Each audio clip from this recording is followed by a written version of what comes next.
Rosanna Allen Khan. Good morning. The MP for, is it still just Tooting or has it got still just Tooting? Oh, good, yeah, I forget seat names. And Sam Blewett, who is an author of London Playbook.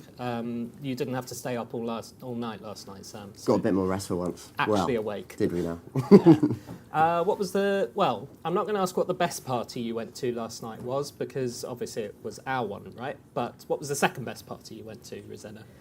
Actually, this is going to sound really boring, but I had a lovely meal with lots of people who've been really supportive over the last year for me as a politician, because I think we don't often get to have many opportunities to say thank you to people. So before I came to your party, I actually had the most wonderful meal. I mean, I have had way too much gusto than should be legally allowed, but I did have a lovely meal in gusto, and that was really nice, just catch up with some people that we never get to see. That's good, that's sweet. What about you, Sam? Politico was by far the best party for Speakeasy. Yeah, and a good night on the town. Relatively early nights, everyone turned in up. Sensible, were we? Yeah, I don't know what it is. We're in the kind of conference zone and it just seems a little bit quieter on the Sunday, but I don't know if that's just everyone getting started and, you know, it's going to kind of ramp up into gear today. So, order of the day today is we're going to spend about 15 minutes talking about the news of the day. This is Playbook Live, this session, which means we're kind of doing the easy bit. Someone else, Andrew McDonald, has written Playbook, and we're going to talk about kind of what's coming up, what's in the news, etc. So, the big thing today is Rachel Reeves' speech. She's up at, 12 o'clock?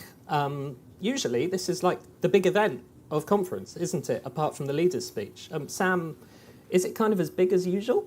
No, I think you're right. I think, you know, with cash so difficult at the moment, I think Rachel Reeves can't really come here and make the big sort of splashy commitments she might hope to. There'll be, I think, notable absences that some people might want to see, and that would be she won't be raising two-child benefit cap. I don't know what you might want to chip in on that, Rosanna. But do you think is that something you needed to see from the Chancellor today? I personally would have loved to have seen the scrapping of the two-child benefit cap. What I have heard, though, is that though we've been hearing that a scrapping is coming, it is in fact going to be a scrapping when they can afford to. And I personally think that's really disappointing. I don't think we can play politics with poverty. And I don't know if you came out of the station at Liverpool and saw the big Save the Children sign. This really matters to people. And I think if that's the case, members will be deeply disappointed, as will many MPs. And, you know, council leaders and people on the ground at the grassroots. Yeah, no, what the government would say is that, you know, you can't announce things without having the money to support it. What if they were to say, Rachel Reeves or Keir Starmer was to say, well, you know, we're not ruling it out, we're really considering it hard, we promise that we are taking this very seriously, and they signpost that they're going to move towards it. Is that not enough for you there? Because, you know, that will mean they still do it in the end, won't it?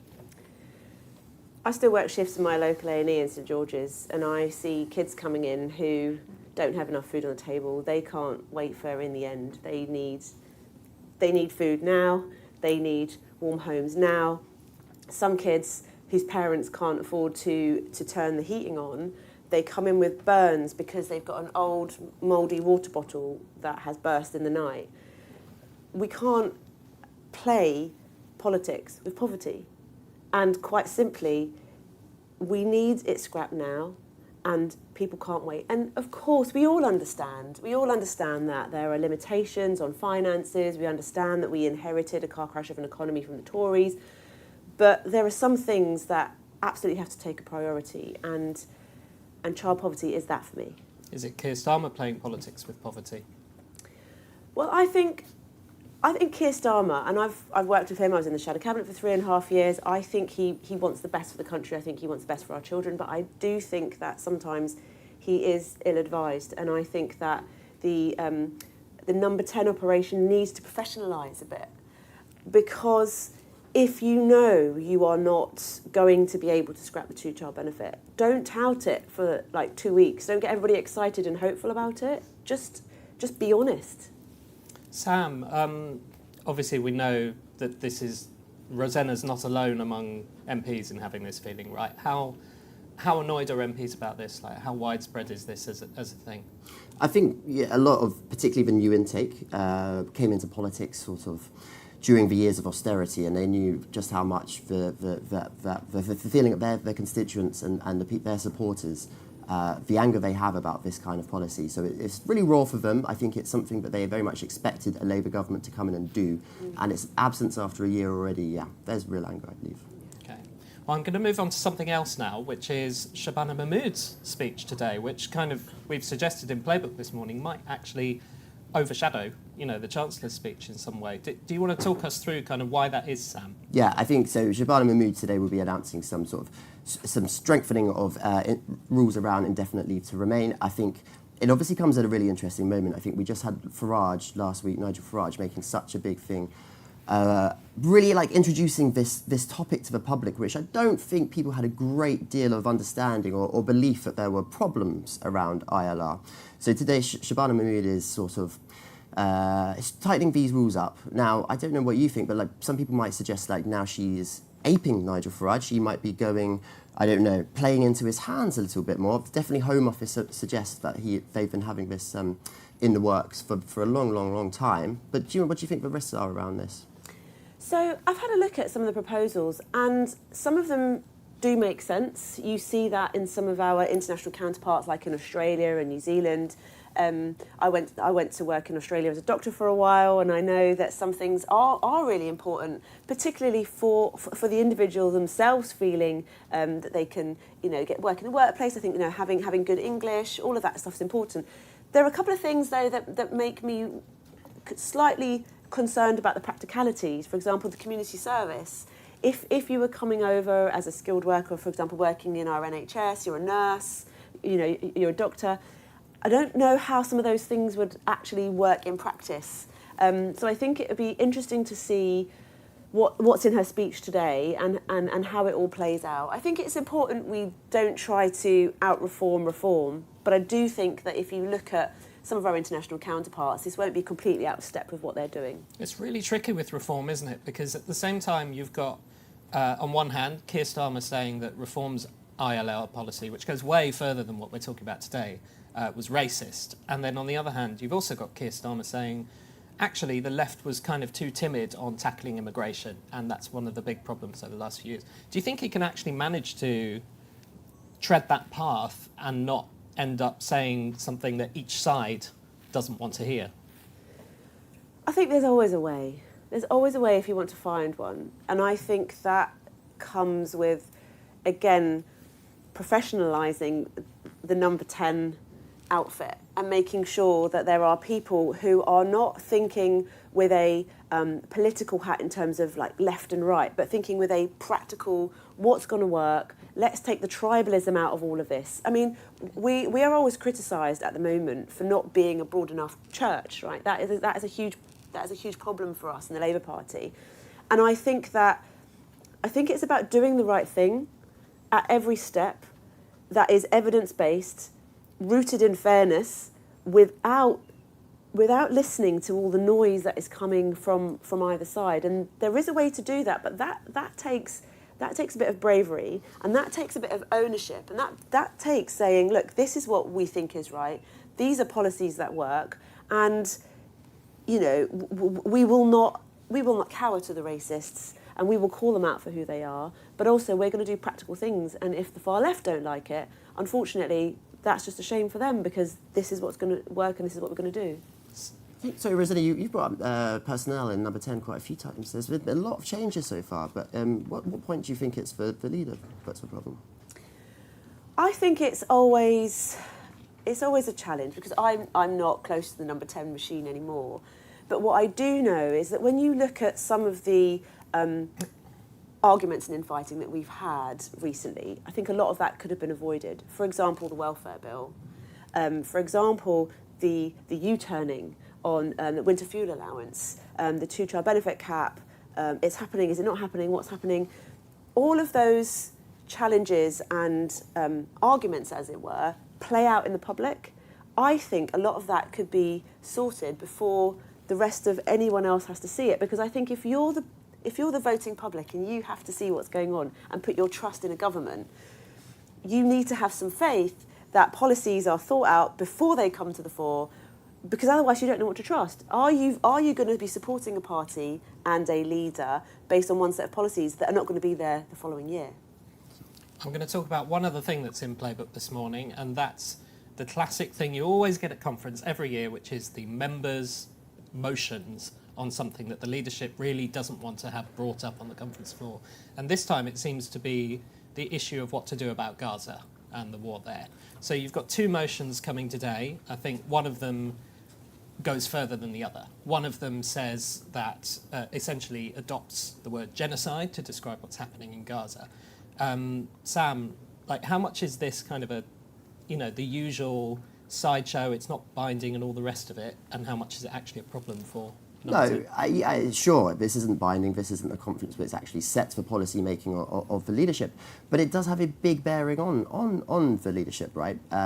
It's not a good look for Keir Starmer when he's trying to take one line over Gaza and Israel, and he's going to have a strong, we expect, I imagine, sign from a membership that they want him to go further. I mean, where do you think the government should be calling out what's going on in Gaza as genocide at the moment? 100%. I think it'll be no secret to either of you that I think it should be adopting the word genocide. I don't think we should be scared of using it. I think that it's been really clear. The government, if they wanted cover, they've got it from the UN Commission of Inquiry.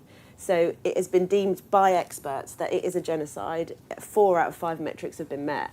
I think the challenge for the government is once they adopt that, they are then duty bound to act a certain way, and it's going to be whether they feel they can do that. That is a sticking point. I don't think there is any equivocation about, or there should be any equivocation about the fact that there is a genocide happening in Gaza. Yeah, it's not just about kind of having cover though, is it? Because the government's argument is that there's a legal process here. Is that not fair? I don't know what more they could possibly want in order to have proof that there is a genocide going on. I mean, they can feel free to pull whatever levers they have to pull to go down formally adopting that. But I think the fact that it's on the floor of conference, I think the fact that it is up for discussion shows the strength of feeling amongst members, amongst many MPs, amongst the British public. And I think, polling isn't great at the moment for the Labour Party. There's room for it to grow, and there's lots of time for the next election, but there isn't a lot of time for the next local elections. And so Keir Starmer's talking a lot about the threat of reform, but what cannot be ignored is the Green and the Lib Dem threat.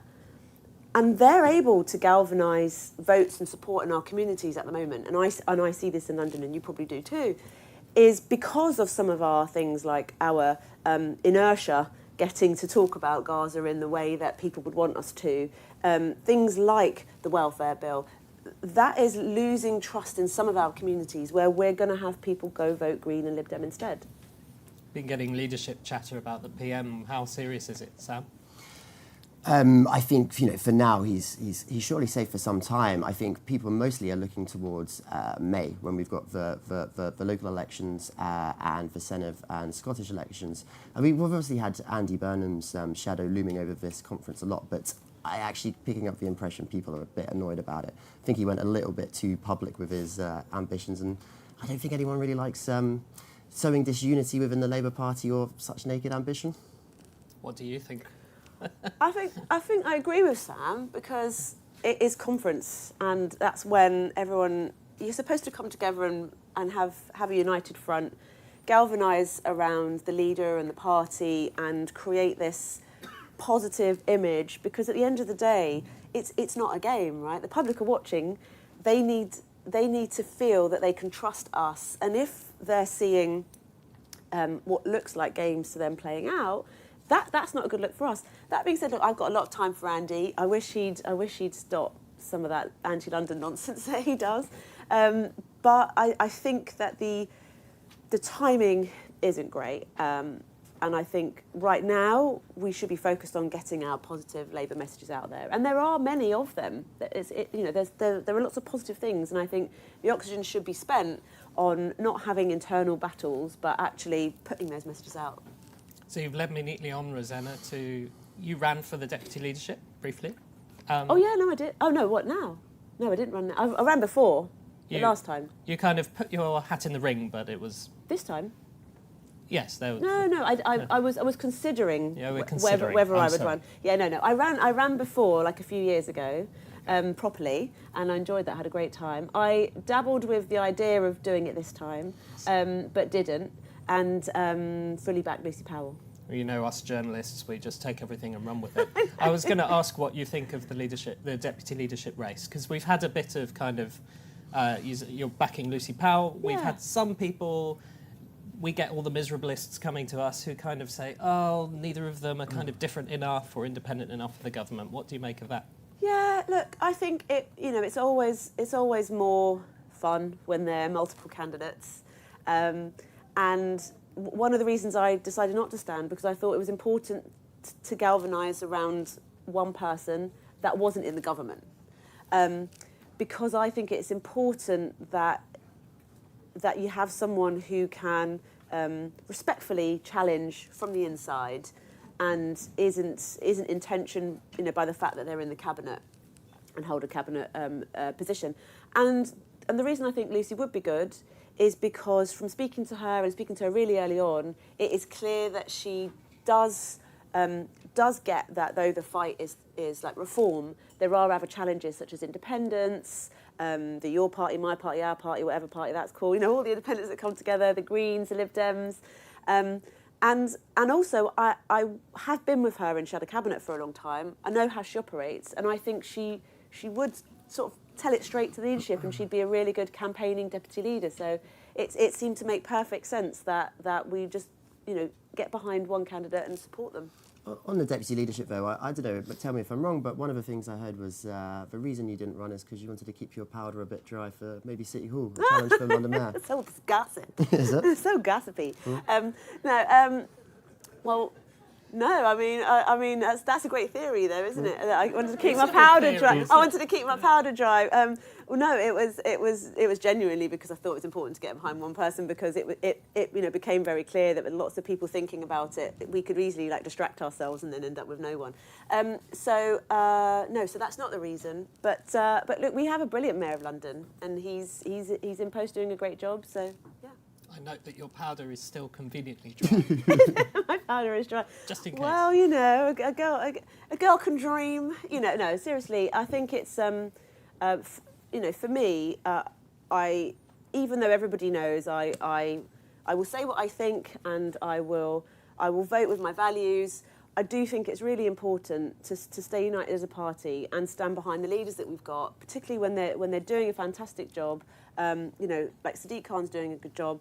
I do totally support Keir and the work that he's doing, and I think we do have a real challenge on our hands to make sure that we win London properly in May. I think there are going to be a few surprises there, and to fight some of the toxic, nasty narrative. I mean, if you just look at what happened to Sadiq just last week with Donald Trump, I mean, the orange geezer having a pop from over the waters. What is that about? That really says that there are politicians that will do anything they can to be divisive, racist, bigots. And I actually went into bat last week for Sadiq and said that Donald Trump should wind his neck in and stay out of our business. Good luck with that, as we say in Playbook. Thanks very much. I'll close with, what are you looking forward to the most today at conference? I'll start with Sam, or the whole conference, really. Yeah, I'm definitely looking forward to seeing Shabana Mahmood's speech. I think it's going to be a big moment where we get to have a good read of where we're going on immigration. Rosanna? Yeah, I agree. I think that's going to be quite a pivotal moment, and I'm still hoping and praying that we scrap the 2-child benefit cap. Right, today. Well, thank you very much for joining us for Playbook Live. Our next session is almost back-to-back. We have the leader of Scottish Labour, Anas Sarwar, and followed by the First Minister of Wales, Eluned Morgan. So that's at 10:30 and 11. So don't forget to tune into that. Until then, thank you very much. Thank you.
Pub quiz time. Pub quiz time. Hello, welcome to the Political Pub for day 2. I'm joined here by Anas Sarwar, the leader of Scottish Labour. A year ago, Anas's party won a lot of seats in Scotland. 37. 37, thank you. They broke the dominance of the SNP for the first time in years. And people started to wonder, maybe, just maybe, you could become the next First Minister of Scotland. I seem to remember a little-known outlet called Politico ran a piece that described you as the next King of Scotland. Yay! But here we are, a year on. Strong endorsement from the First Minister of Wales right there. But here we are, 1 year on, and you're third in the polls. Everything's going wrong at UK level.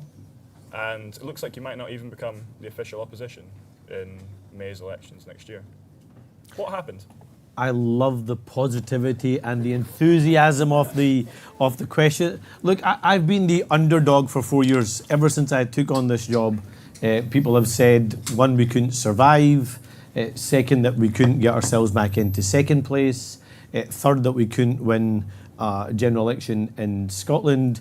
And fourth, we couldn't win a by-election in Hamilton, Larkhall and Stonehouse. And now saying that we can't win an election next year. At every single turn since I've been doing this job, we have proven the pollsters and the pundits wrong, and we have gone on to win. And I'm absolutely confident that if we make the right arguments, with hard work, energy, enthusiasm and a positive message for a new direction in Scotland, I'm confident we will win next year. Do things need to change in Scottish Labour for you to get there? Scottish Labour is doing brilliantly. It is unified, it is hungry, it is determined, it's the best organised it's ever been, it's the most resourced it's ever been, it's the most driven it's ever been, and it's desperate to win next year. So do we need change in Scotland? Absolutely we do, but that change can only come about from a Scottish Labour Party that wins an election next year. And if the choice next year is about what's best for Scotland and what's right to improve the lives of Scotland, we'll win that election.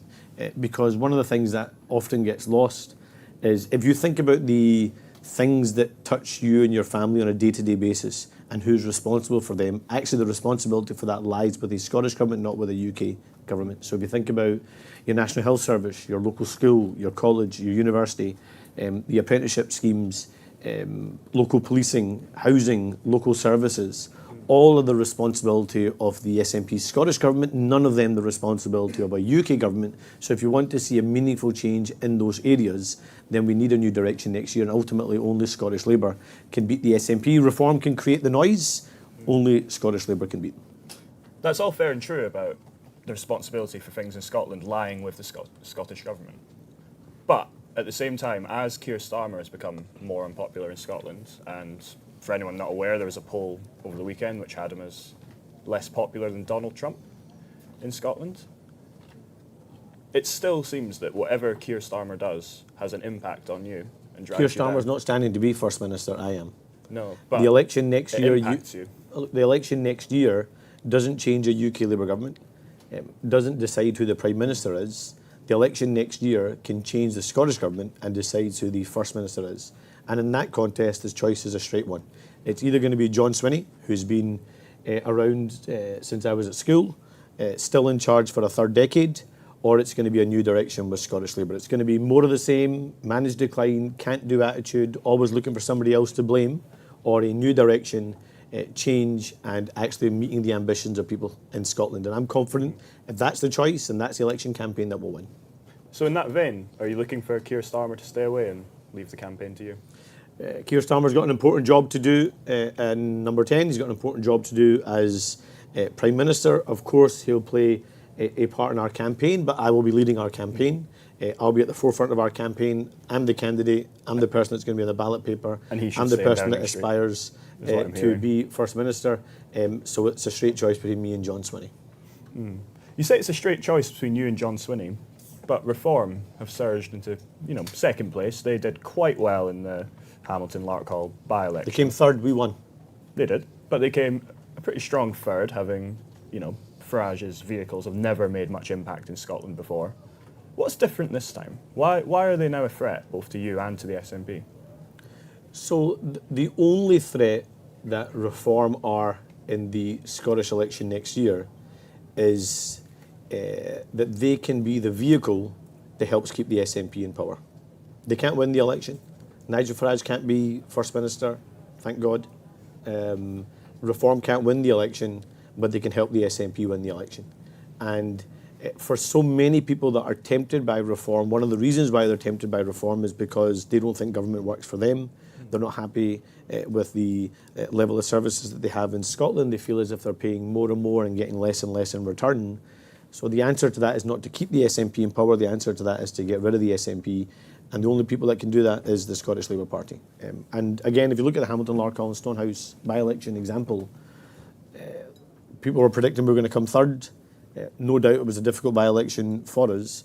But if you actually look at what happened in that campaign, one, it's the biggest gap I've ever seen in my life of any what's happening on the ground in any campaign and what the national messaging and media reporting is. Secondly, people did have a frustration, but their frustration primarily was with the Scottish government rather than with the UK government. And third, if you look at the style of that campaign, I think it's a preview of what's going to happen next year.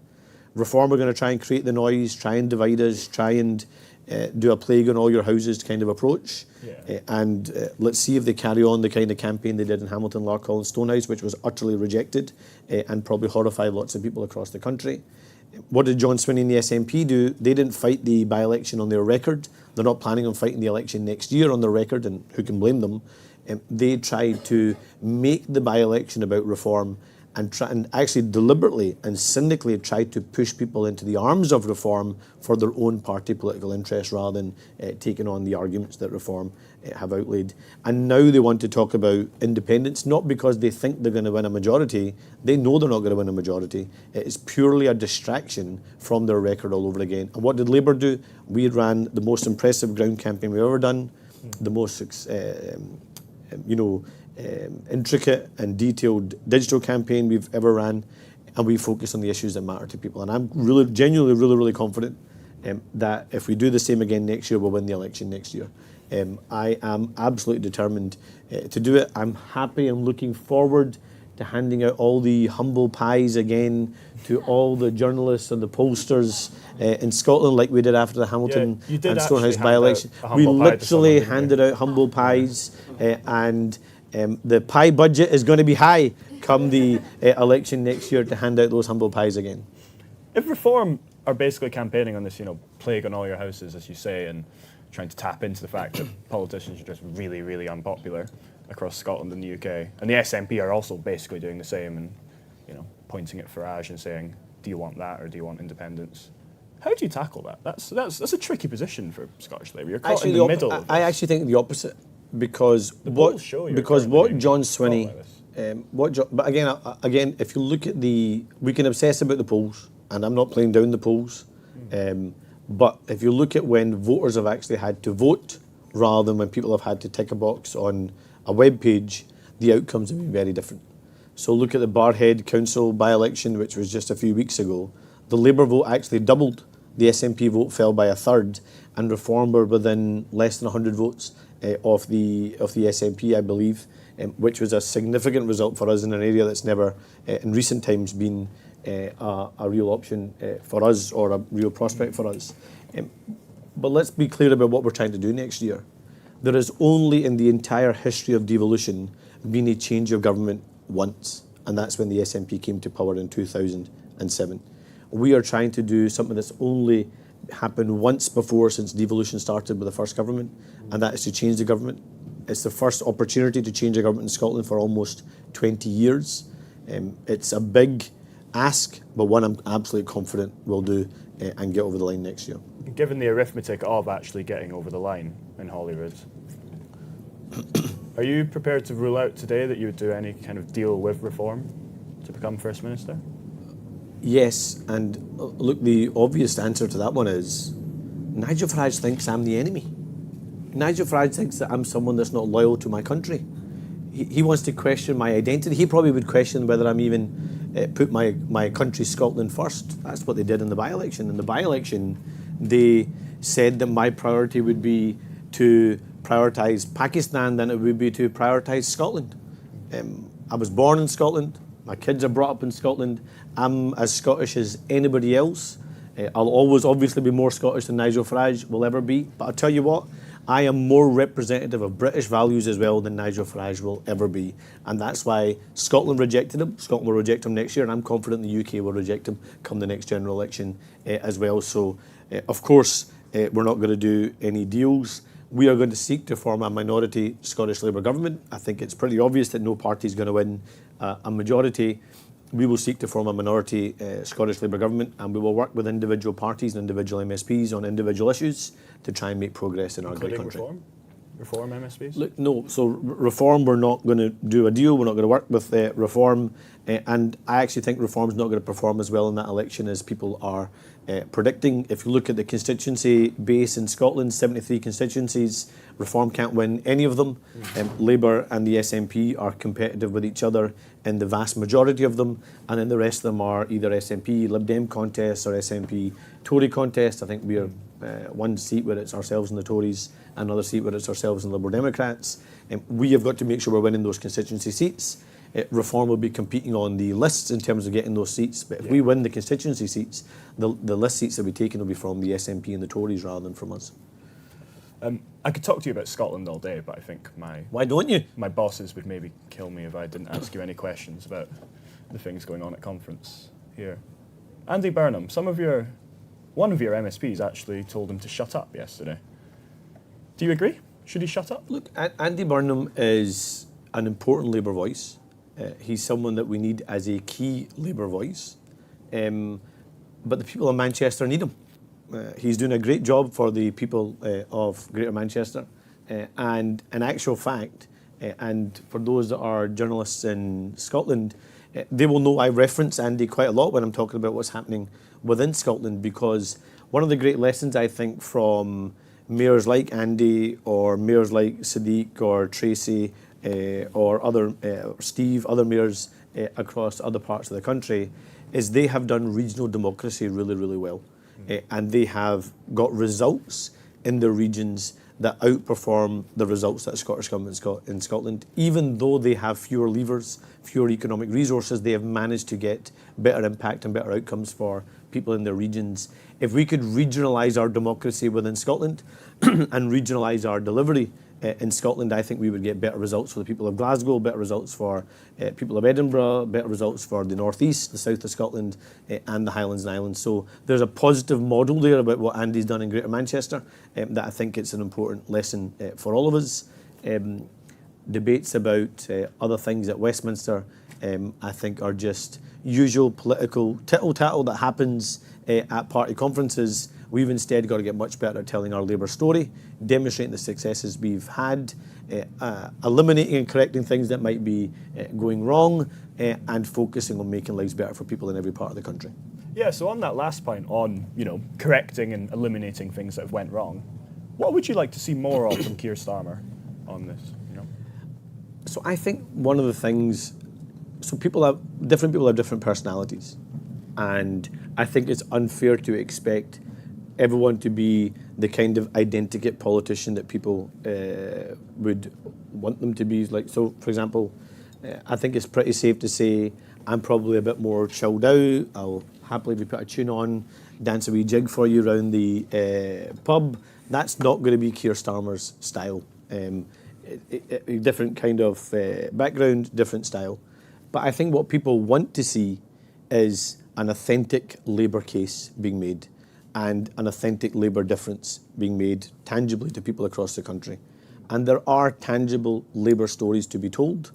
I've already referenced at this conference the fact that the average wage is up £1,800, the average mortgage is down £1,500, the New Deal for working people, the record investment in our public services, ending austerity once and for all, the £10 billion deal for shipbuilding on the Clyde, the largest export deal in the history of shipbuilding in the UK. They are just a few examples, but we have got to tell that story in a much more Labour way and demonstrate that we're in a fighting spirit. And I think Keir's shown that already in the last couple of days at conference, but we need to continue to show that every single day, that we're hungry, that we're determined, that we're improving people's lives, and that we're going to take on the fight against the parties like Reform and indeed the SNP who want to divide our communities rather than pull them together. And given what you've said about Reform here today, were you pleased to see Keir Starmer, go for it on Sunday and call their indefinite leave to remain policy racist? Well, I think we've got to call things out for what they are, and we've got to be. Well, yes. I mean, talking about mass deporting people who have made their life and their livelihoods and their homes here is utterly ridiculous. Do we need to have controls on migration? Absolutely. Do we need to limit and stop illegal migration? Absolutely. But if we're suggesting that 432,000 of our fellow citizens who are contributing to our economy should somehow be bungled into planes and deported to other parts of the world, then that is not a serious approach and someone that just wants to divide us. I think I called Nigel Farage yesterday a pathetic, poisonous little man. I think I'm being kind, to be honest. This is a guy that is not interested in the ideas. He's not interested in fixing our country. He sees a problem and thinks, how can I find another community to blame for that problem in order to get more support for myself and to get into government, rather than seeing a problem and thinking, how am I going to fix it? The man's not the answer. He's a chancer. He's a spiv. He's a spinner. And look at the contrast. He wants to have a go at me. When I was working in our NHS in the most deprived community in Scotland, he was on what he himself would describe as the Brussels gravy train. While I'm fighting to protect our NHS, this is a guy that's previously advocated to privatise our NHS. While I'm trying to bring our country together, he's trying to pit community against each other. He's a charlatan, he's a chameleon, and he'll be absolutely found out. And I've got no doubt about it at all that people across the UK will reject him. We're going to do a couple of quick fire. Was that negative enough about Nigel Farage? I'm thinking just to get you in a more positive. I'm not sure I was. I'm not sure I was harsh enough on Nigel there. And then I think we have time for a couple of questions from the Yeah, no audience problem. as well. I was told this is going to be a light-hearted interview. I don't know who told you that. Kind of covered this, but Keir Starmer or Andy Burnham? What about them? Who do you prefer? Keir Starmer is a fantastic Prime Minister and Andy Burnham is a fantastic Mayor of Greater Manchester. You can't dodge this next one. Next, and we need all our best people on the pitch making the case for Labour, by the way. I think it's really important to stress that. Next Deputy First Minister, Russell Finlay or Willie Rennie? Neither, Jackie Bailey. Russell Martin, stick or twist? Somebody actually made a joke to me yesterday saying Russell Martin should get some advice from us. He's 9 points behind. We've been worse than 9 points behind and came back to win, but I'm sure even we couldn't pull off that Houdini trick. Sorry, you didn't answer that one. The Aberdeen fan in the audience probably wants us Rangers to keep Russell Martin, but I'm not sure the Rangers fans feel that way. And you're one of them, aren't you? No, I watch cricket. See when you grow up in the west of Scotland and people ask you whether you're a Rangers or Celtic fan, my answer has always been that I am from Pakistani origin. I watch cricket.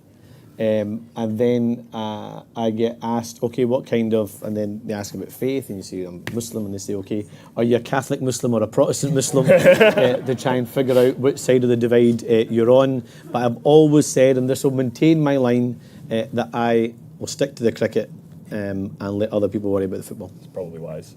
Got time for a couple from the audience? Yes. Anyone? Hands? Yep.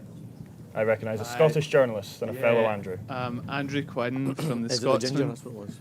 Yeah. Anas, you said yesterday that full-time Scots couples are $5,000 better off under Labour government. Do you actually believe that the public are $5,000 better off than 14 months ago? Because I'm pretty sure they don't think that. No, what I said was that the average wage in the country has gone up by £1,800. And the average mortgage in the country has gone down by £1,500. And so if you are a full-time working couple on the average income and you have a mortgage, you could be £5,000 better off under a Labour government. The facts are the facts. But we aren't telling that story. and that's the other point I'm making, is why aren't we telling that story? Why aren't there Labour politicians standing up every single day or when on the media, when they're rightly pressed about the cost of living crisis, making the case that under the Tories, your mortgages went up by almost £2,000, and under a Labour government in 15 months, mortgages have come down by £1,500. Why aren't there Labour politicians, whenever they're on the TV or whenever on the stage, when they're asked about rightly about the cost of living crisis, making the case that for the first time, wages are rising higher than prices. And so the average wage in the country is £1,800 higher. Why aren't we telling that positive Labour story and making that case? So yes, I accept there's lots more work to do around bringing down the cost, bringing down interest rates further, bringing down mortgages further, improving wages further, challenging all the massive issues we have around energy bills, for example. So yes, we've got to confront those challenges, but why aren't we telling our positive Labour story? What are we shy about? If we're not going to tell the story, is somebody else going to tell it for us? Are we going to wait for the Daily Telegraph to tell the story for us, or Nigel Farage to tell the story for us? If we as Labour people aren't going to tell our Labour story, the public aren't going to hear it. So I'm not going to be shy about telling that Labour story. Fact, under a Labour government, the average mortgage is £1,500 lower. Fact, under a Labour government, the average wage is £1,800 higher after just 15 months. That is Labour progress, and that is Labour in action, and it wouldn't be possible if the Tories were still in power. Time for one more? Yep. Connor? Thanks. Connor Match from the Scottish Sun. Anas, you described Nigel Farage's mass deportation policy as racist. I'm going to quote from Politico this morning, which basically says that Shabana Mahmood's policy is also effectively a deportation policy. Do you think that are you comfortable with that where UK Labour is on migration? Are you comfortable with the idea of telling, friends and family who've been here for years that they need to go litter picking in order to stay in Scotland? Look, what we're going to hear from she may well be speaking as we're on stage now, but I think we've got to be really clear about what Nigel Farage is proposing and what a UK Labour government is trying to do to fix our immigration system. What Nigel Farage is proposing is a mass deportation scheme that is designed to break up communities, break up families, and actually he knows won't work, but is deliberately using it as a way of again creating that difference and trying to pit community against community. On the other hand, what a UK Labour government is trying to do is to fix a broken immigration system. And let me give you a practical example of that, Connor. I once got accused by someone, I won't name which politician it was, because I think they will probably regret making the attack they did. When I said that it was right that we reduce net migration when net migration peaked at 1 million, and someone said that he was betraying his ancestors because his family came here as migrants and he wants to lift the drawbridge for other migrant families in a similar situation. You know what net migration was the year my grandfather moved to the UK in the mid-1940s? Net migration was 25,000. At the peak of the Tories, net migration was 1 million. So we have got to accept we inherited a broken immigration system. We have got to reduce net migration. We have got to confront illegal migration. But we've also got to have a migration system that works and a migration system that brings together skills as well as our immigration system and, of course, takes into account our welfare system too. That's what a UK Labour government is trying to fix. That's what Shabana Mahmood is setting out as Home Secretary, and that's what the Prime Minister was contrasting when he made reference to the racist approach of Nigel Farage. All right, I believe that is all we have time for. Thank you so much. Thank you so much. Coming Thank to the you. pub. I'm sorry Enjoy there's no the political quiz. pub. Is it all free bar drinks, is it? It is. It is a free bar all day, open till 10. Fantastic. You done the sales Nine, pitch? something Done the sales pitch? And coming up next, we have the Welsh First Minister. So I hope you'll stick around for that. Definitely. Thank you so much. All right. Thank you. Thanks, Anas.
Well, hello everyone. That is the division bell, and that means that we are live at the Politico pub. I'm Dan Bloom, the political editor in the UK for Politico, and I'm joined today by the First Minister of Wales. Now, I'm going to start by embarrassing myself and saying that I think it's Eluned Morgan, but Yeah, that was pretty good. I don't really I've been getting it wrong for years, and like every Westminster journalist, bar a few, basically I dip in and out of Welsh politics and don't really know. So did I get it about right? That's not bad. Yeah, I used to work in the European Parliament, and who was in the European Parliament with me? But Nana Muscuri, and we used to actually do a lot of work together.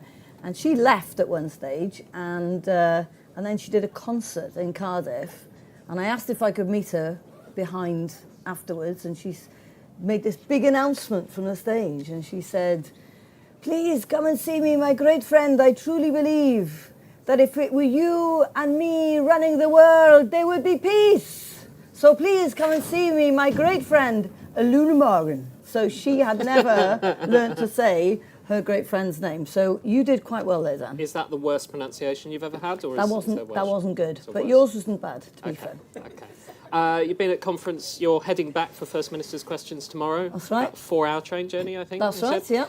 yeah. What's your favourite? What was the pick of the party scene last night? What was the best thing you did? Oh, Welsh Night, introducing all our new candidates, and them all belting out the Welsh National Anthem. It was quite moving. I think you've done DJing before, haven't you? You were a DJ at the Welsh Yeah, Party Conference. I love a bit of DJ, and my dad used to run a disco in the church hall where I was brought up, and you used to have 800 people in there. So my brothers were the DJs, so we've always liked to have some fun on the decks. Karaoke or just DJing? Oh, listen, you just get some Welsh people together and we just burst out into song. That's how it goes. Favourite song? Karaoke? I'm Sister Sledge. We are family. There we go. Very Okay. appropriate for the Labour Party. How about that? Well, isn't that a neat segue to something much heavier? So I'm sorry to do this, but it would be remiss of me not to ask. I was looking at the polling in Wales recently.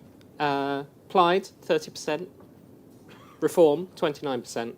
Labour, 14%. This was a party that we were talking at the beginning of the year of being in a three-way fight in the Senate elections with Plaid and with Reform. What happened? Well, look, it's a poll. We take the poll seriously. I think we have got to take the threat seriously. And but, you know, they change. You think about where we were a year ago. We were riding high. So there are several months to go before the elections. We've got work to do. We recognise that. We've got to remind people of what we've done for them, what's at stake when it comes to the elections. You know, we're living in an age of instability. I think, you know, what people don't want is more division, and what Reform offers is division. What Plaid offers is division. You know, we're there to try and pull communities together to make sure that we are serving the people of Wales, as we have done, making sure their public services are running for them in an age where there's a lot of challenges going on. It's really grim, though. I mean, clearly a lot of these people aren't listening to what you're saying on this, because one of these projections has Labour winning sort of 11 seats out of 96. Like, fundamentally, who do you think this is down to? Is it down to you, or is it down to Keir Starmer? Look, I think we in Welsh Labour have got to take our share of responsibility, and we will be reminding them between now and then what we've done for them and how we have charted our own course. You know, we have the Red Welsh Way in Wales, where we try and make sure we're responding to the unique needs of Wales, the historic traditions that we've built on. We've had, you know, Bevan really just demonstrating, not just for Wales, the kind of community spirit. The NHS was born out of that.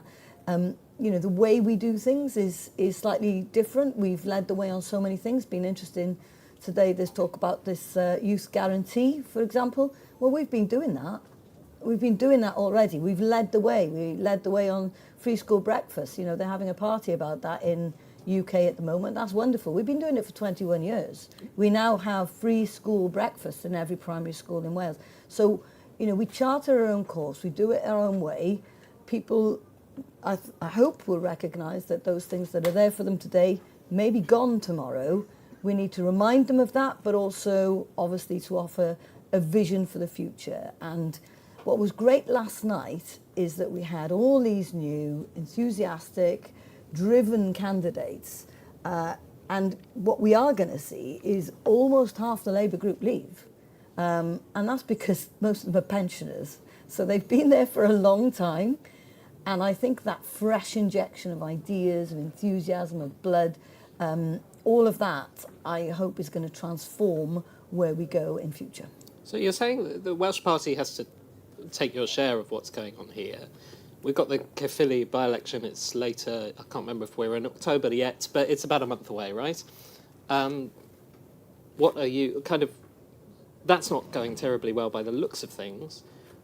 If you lose that by-election or lose it badly, what does that mean for you as First Minister? Look, you said that about Hamilton. You said they weren't going to win in Hamilton. Let's wait for the result. You think you can win it? Well, look, we're taking it very seriously. We are, throwing everything we can at it. There are issues. We need to make people recognise. They want to talk about immigration. It's not on the ballot paper here.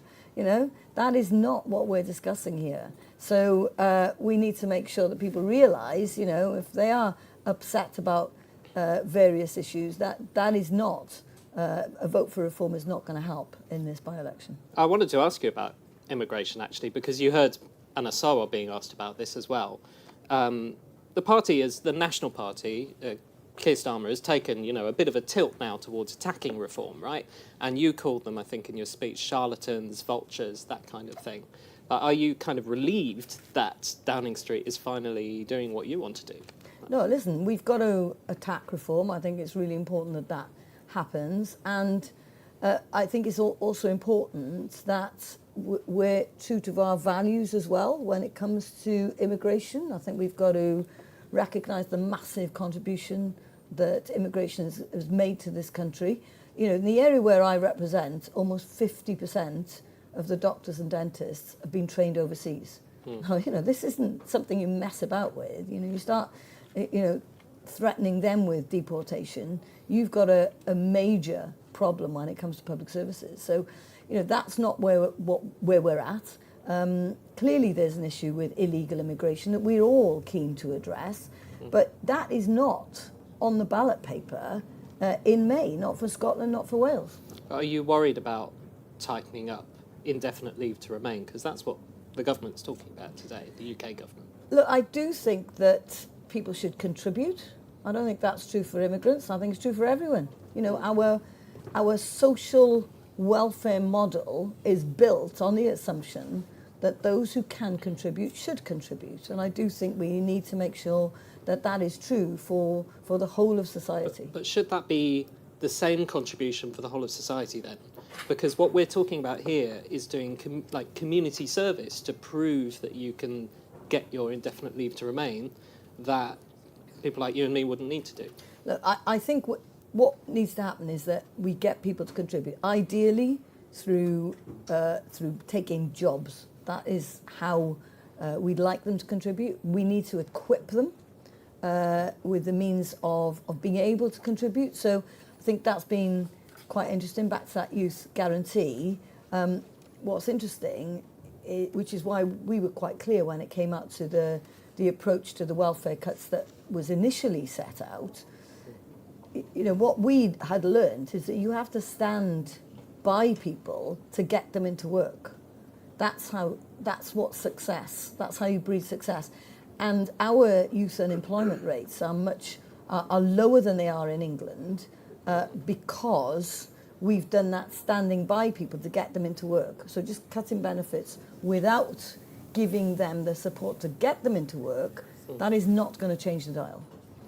I'm hearing everything I'm asking about is sort of things that might be points of difference with the Westminster government. I can see you're very careful not to kind of pull out those points of difference too much. Do you think that that's potentially dangerous to you? You need to show, the whole Red Welsh Way thing was about showing that you are different to Westminster. Which is part of the reason why we had to be clear when it came to the proposals around benefit changes, that wasn't going to work for us. It's not something that we embraced in Wales, and more than that, we demonstrated to them how it should be done. And it's great today that they're following our example with the Youth Guarantee. So, there's loads of examples where we have led the way on school breakfast. I hope they'll follow us on free school meals at some point. That we have led the way. We're the only country in the world with a law that protects future generations. So every time you make a new policy in Wales, you have to think about how that's going to impact on the future. So, that's unique globally. That would be something that Keir Starmer might like to pick up as well. So we do things our own way. We are also the only part of the United Kingdom where we have social partnership written into law. So you have to work with trade unions, with businesses to develop policy. So, again, something that is not done everywhere in the United Kingdom. It's law in our country. This is the Red Welsh way. It's important that we demonstrate we do it our way. There's a suggestion that the 2-child limit we might be waiting a little bit to hear something about that. Would you like them to get on with announcing something? We've been clear as Welsh Labour government that we were against the 2-child benefit cap under the Tories. I'm not going to change my mind because there's a Labour government. The principle is still the same. Would you like them to go quicker, though? Because Look, if we don't get anything this week and it goes on... To be honest, and I on, don't think there's anyone in the Labour Party who doesn't want to see an end to the child benefit cap, right? Everybody wants to see that in the Labour Party. Those are our values. What I get is the Chancellor's got tough decisions to make in terms of where she gets the money from. But would she want to see it? I'm sure the Chancellor would want to see it as well. Those are our Labour values. I want to get into... there's a risk here that if I get into figures and delivery in Welsh Government, you're going to drown me in figures. Come on, we'll then, end bring up it in on. the most boring Come debate on. that we possibly get. But just to take waiting lists, for example, you've poured huge political resources and capital into kind of getting those down, and some are coming down, but you've still got it's 8,000 people with 2-year waits. The 1-year waits, I think, have actually gone up by some metrics since last spring. Is there a danger that just you're investing so much capital into this and people will look at it and you won't kind of get any votes out of it next May? Well, I think what's important for a UK audience is to recognise, first of all, we count in a really different way. So we count diagnostics and therapies. They don't count those in England, right? So we're a bit more honest in the way that we count, and people clock that. So I think that's important. We are, the public know where they stand. The second thing is, just let me give you one statistic, okay? Just to give you the scale of what we're doing in Wales. The NHS in Wales delivers 2.7 million appointments every month in a population of 3 million people. I mean, the scale of what is happening is quite extraordinary. So when people tell me the NHS isn't working in Wales, it's working for 2.7 million people. So, I do think that, and what's interesting is, listen, I get that there's a lot of people waiting. We are focusing on those longest waiting lists that went way too high during the pandemic. The other thing I think to recognise is that, what Wes has been talking about in terms of how he's going to change the NHS, there's 3 things he's going to do. He's going to switch into prevention, he's going to do more community work, and he's going to use technology. We're on a journey on that already. We're 7 years into that journey. We're much further down the road, so that things like pharmacies, you can go into your local pharmacy in Wales, you get support for 27 different ailments. In England, they're only just introducing that, and you can only get support for 7. You can go to your optometrist in the high street in Wales, and we're paying them to look after eye care. They're not just testing your eyesight, but going far better, using the skills of people in our communities. So we're much further down that kind of preventative community route than they are in England. And unless you start doing that stuff, you're never going to get to grips with the kind of the massive demand that just keeps on coming. Just in the summer, we saw something like a 20% increase in demand just in August for some reason. I mean, it's just quite extraordinary, the just constant demand that's coming from the public. I want to talk about Plaid briefly. You've worked with them before. It's part of how government in Wales works. I assume I'm not saying anything controversial to assume you could potentially work with them again. That's a short answer.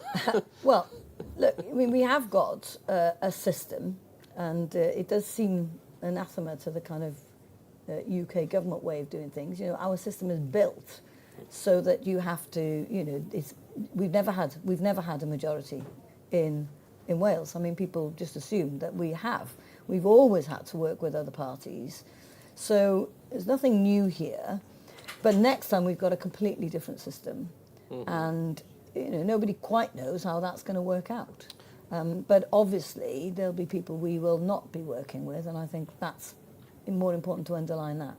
But the thing is, and that's reform. Yeah. Just to put it on the record.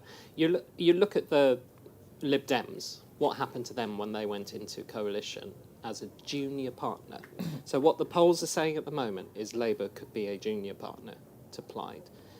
Is that a different situation? Do you rule out being a junior coalition I'm partner? not going into what happens after the election. I am absolutely focused on winning that election, and we'll worry about what happens afterwards when that happens. But, you know, speculating at this point, you know, this far out, when the polls are all over the place, when, you know, in a year you've seen an extraordinary switch, you could see an extraordinary switch back.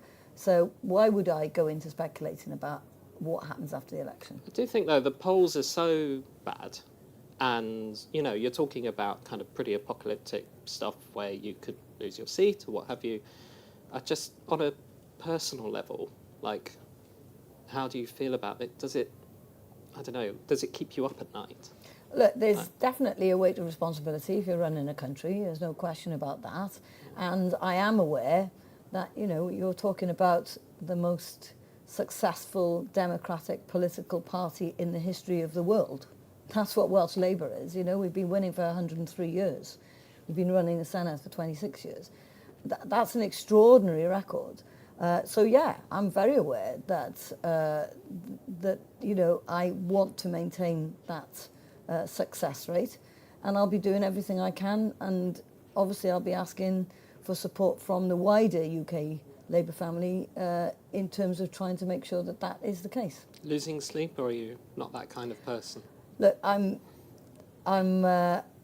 working so hard, I usually just collapse into bed. So, look, I recognise the responsibility that's on me, but I have a great team around me, and I'm just looking forward to having this new injection of energy from these new candidates. I think, you know, it is time for a generational shift in the Labour Party in Wales, and that's what we're going to see. This was a great question that a colleague suggested, but some people go on walking holidays in Wales to make big political decisions. Ah, they do, don't they? Possibly. Where do you go to make your big decisions, to have your big thoughts? So I live in West Wales, in Pembrokeshire. Every weekend I make sure I go for a walk on the Pembrokeshire Coastal Path. So that's what I do. That's where I make my big decisions. All right.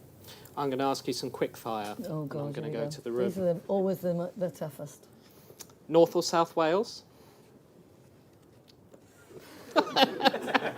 That's like the Rangers question, isn't it? It's like, oh, yeah, West is best. West is best. Oh, there that's we go. very diplomatic. Favourite Welsh cheese? Oh, God. I've got to say Caerphilly at the moment, haven't I? I think so, yeah. That's what made me think of it. Favourite concentric castle? Oh, that's a good one. Harlech? Should we try that? You don't know what I'm talking about now, do you? I was thinking There of you Carnarvon, basically. There we go. So that's my, yeah, I'll take that. Do you want the Welsh flag on digital ID? Now that is a good point, and that is something that I'm definitely going to be pushing with the UK government. I'm sure Anas will want to be doing the same. So I think that conversation is yet to be had, but... You're going to be pressing for that? Yeah. Okay. Is Keir Starmer doing a good job? Look, he's been dealt a tough set of cards. I think people wanted, you know, after the crazy extraordinariness of Boris Johnson, you know, and, you know, we're still going through the COVID inquiry, and you know, every time I have to answer these really long reports on what happened and what did we do, I just think, bloody hell, you know, that man who was having parties while we were taking life really, really seriously. It was time for a grown-up politician, and I think that's what you've got in Keir, a serious grown-up politician. And Andy Burnham or Anas Sarwar? Oh God, that's difficult. I nearly answered that. Pretend he's not there. Look, I think they're both doing an extraordinary job. Is that okay?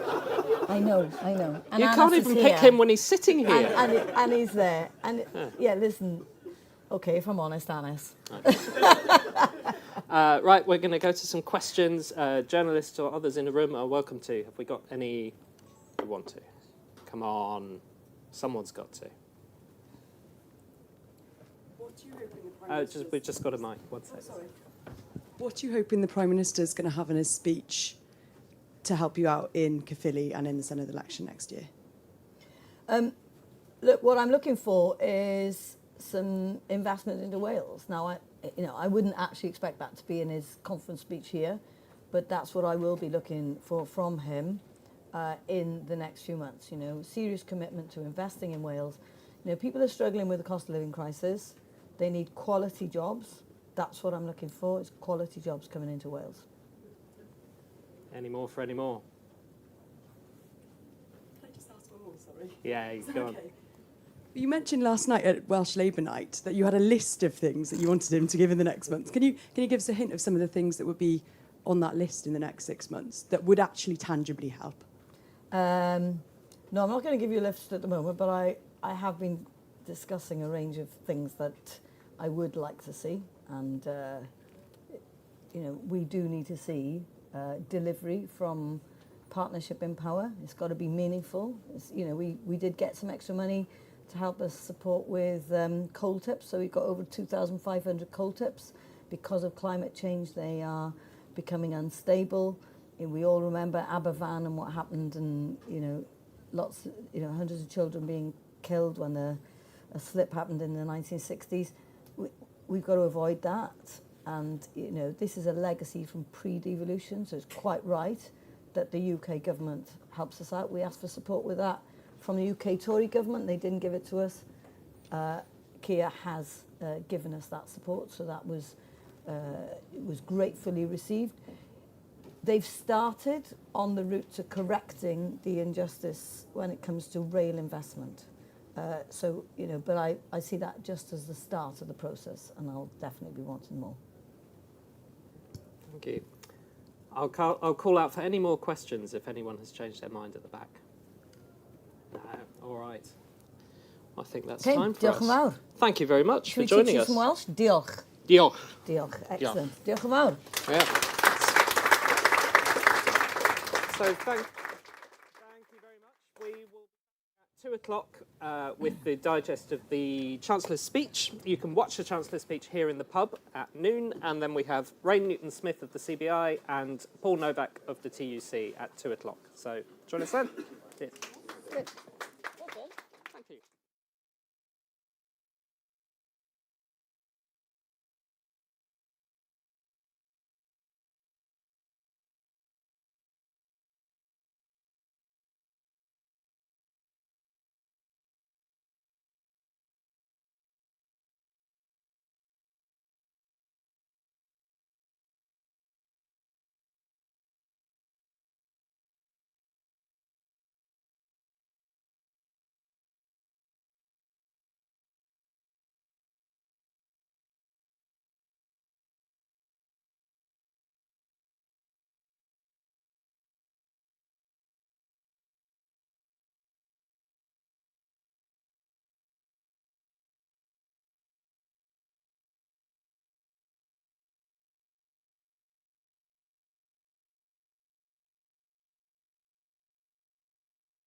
Hello, everyone.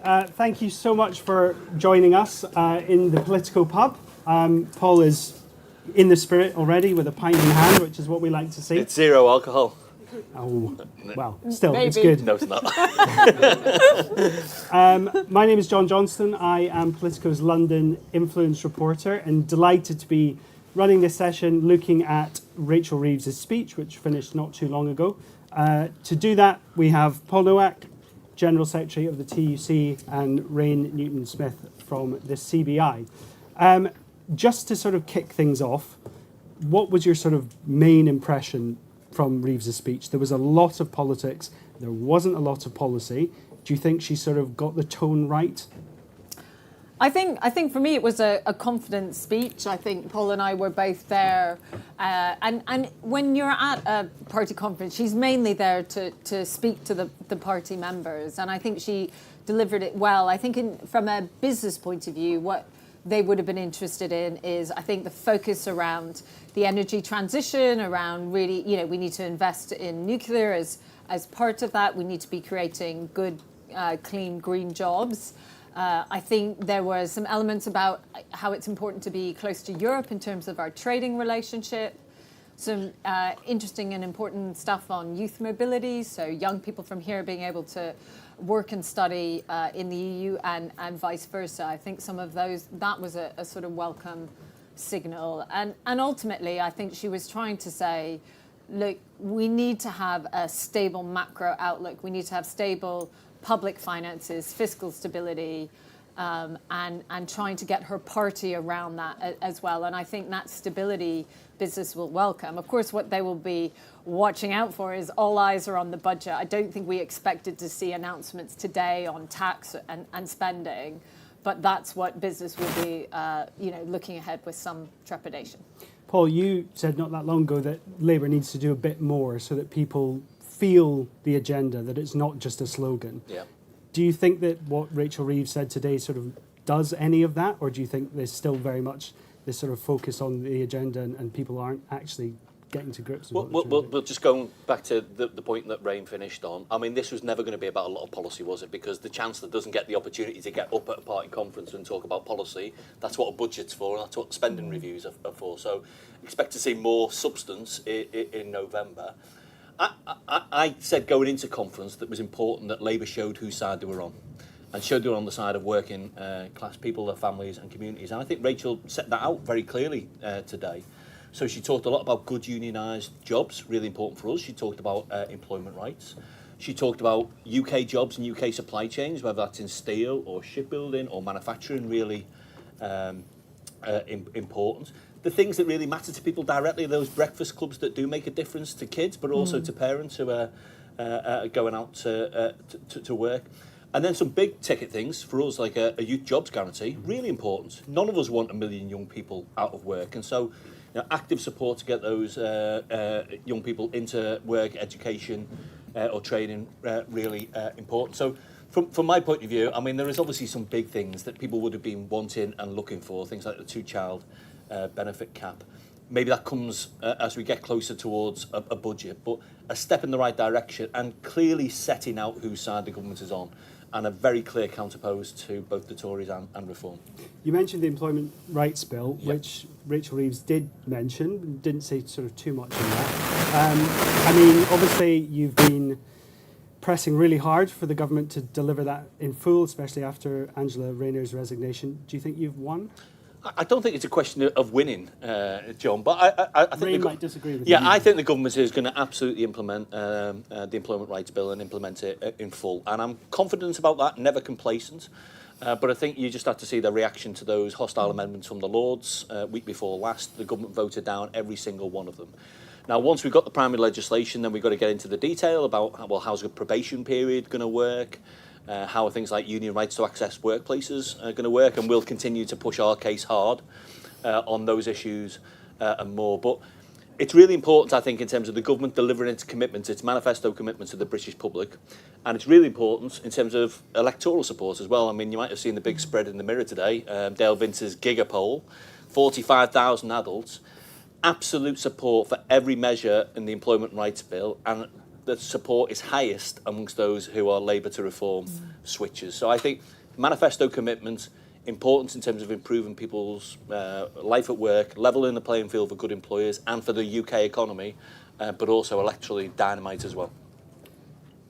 Have you been trying to get some progress on the employment rights bill while you've been here, or do you think it's done I and think dusted? from our point of view, no one has done. You know, the government have a mandate to deliver the employment rights bill. I think I think there's a few things. I think where we would want to see them really double down is on enforcement of existing rules. That no one is behind any employer who's not following the rules, and I think that is really important. I think on the other elements of the employment rights bill, I think it's around having a workable probation period. I think everyone agrees that we need that. But the problem with the legislation as it's drafted is it's not clear how that would work in practice. And I think, you know, even other things around the end to 0 hours contracts, I think everyone agrees that once somebody has been working a certain set of hours for a period of time, they should be able to ask for an equivalent contract. But at the moment, some of the way in which the legislation is drafted is employers would have to write to their employees every time their hours shifted. And so it's about making sure it's proportionate to the outcome. The government have also said they want to reduce the overall regulatory burden on business by 25% over this Parliament.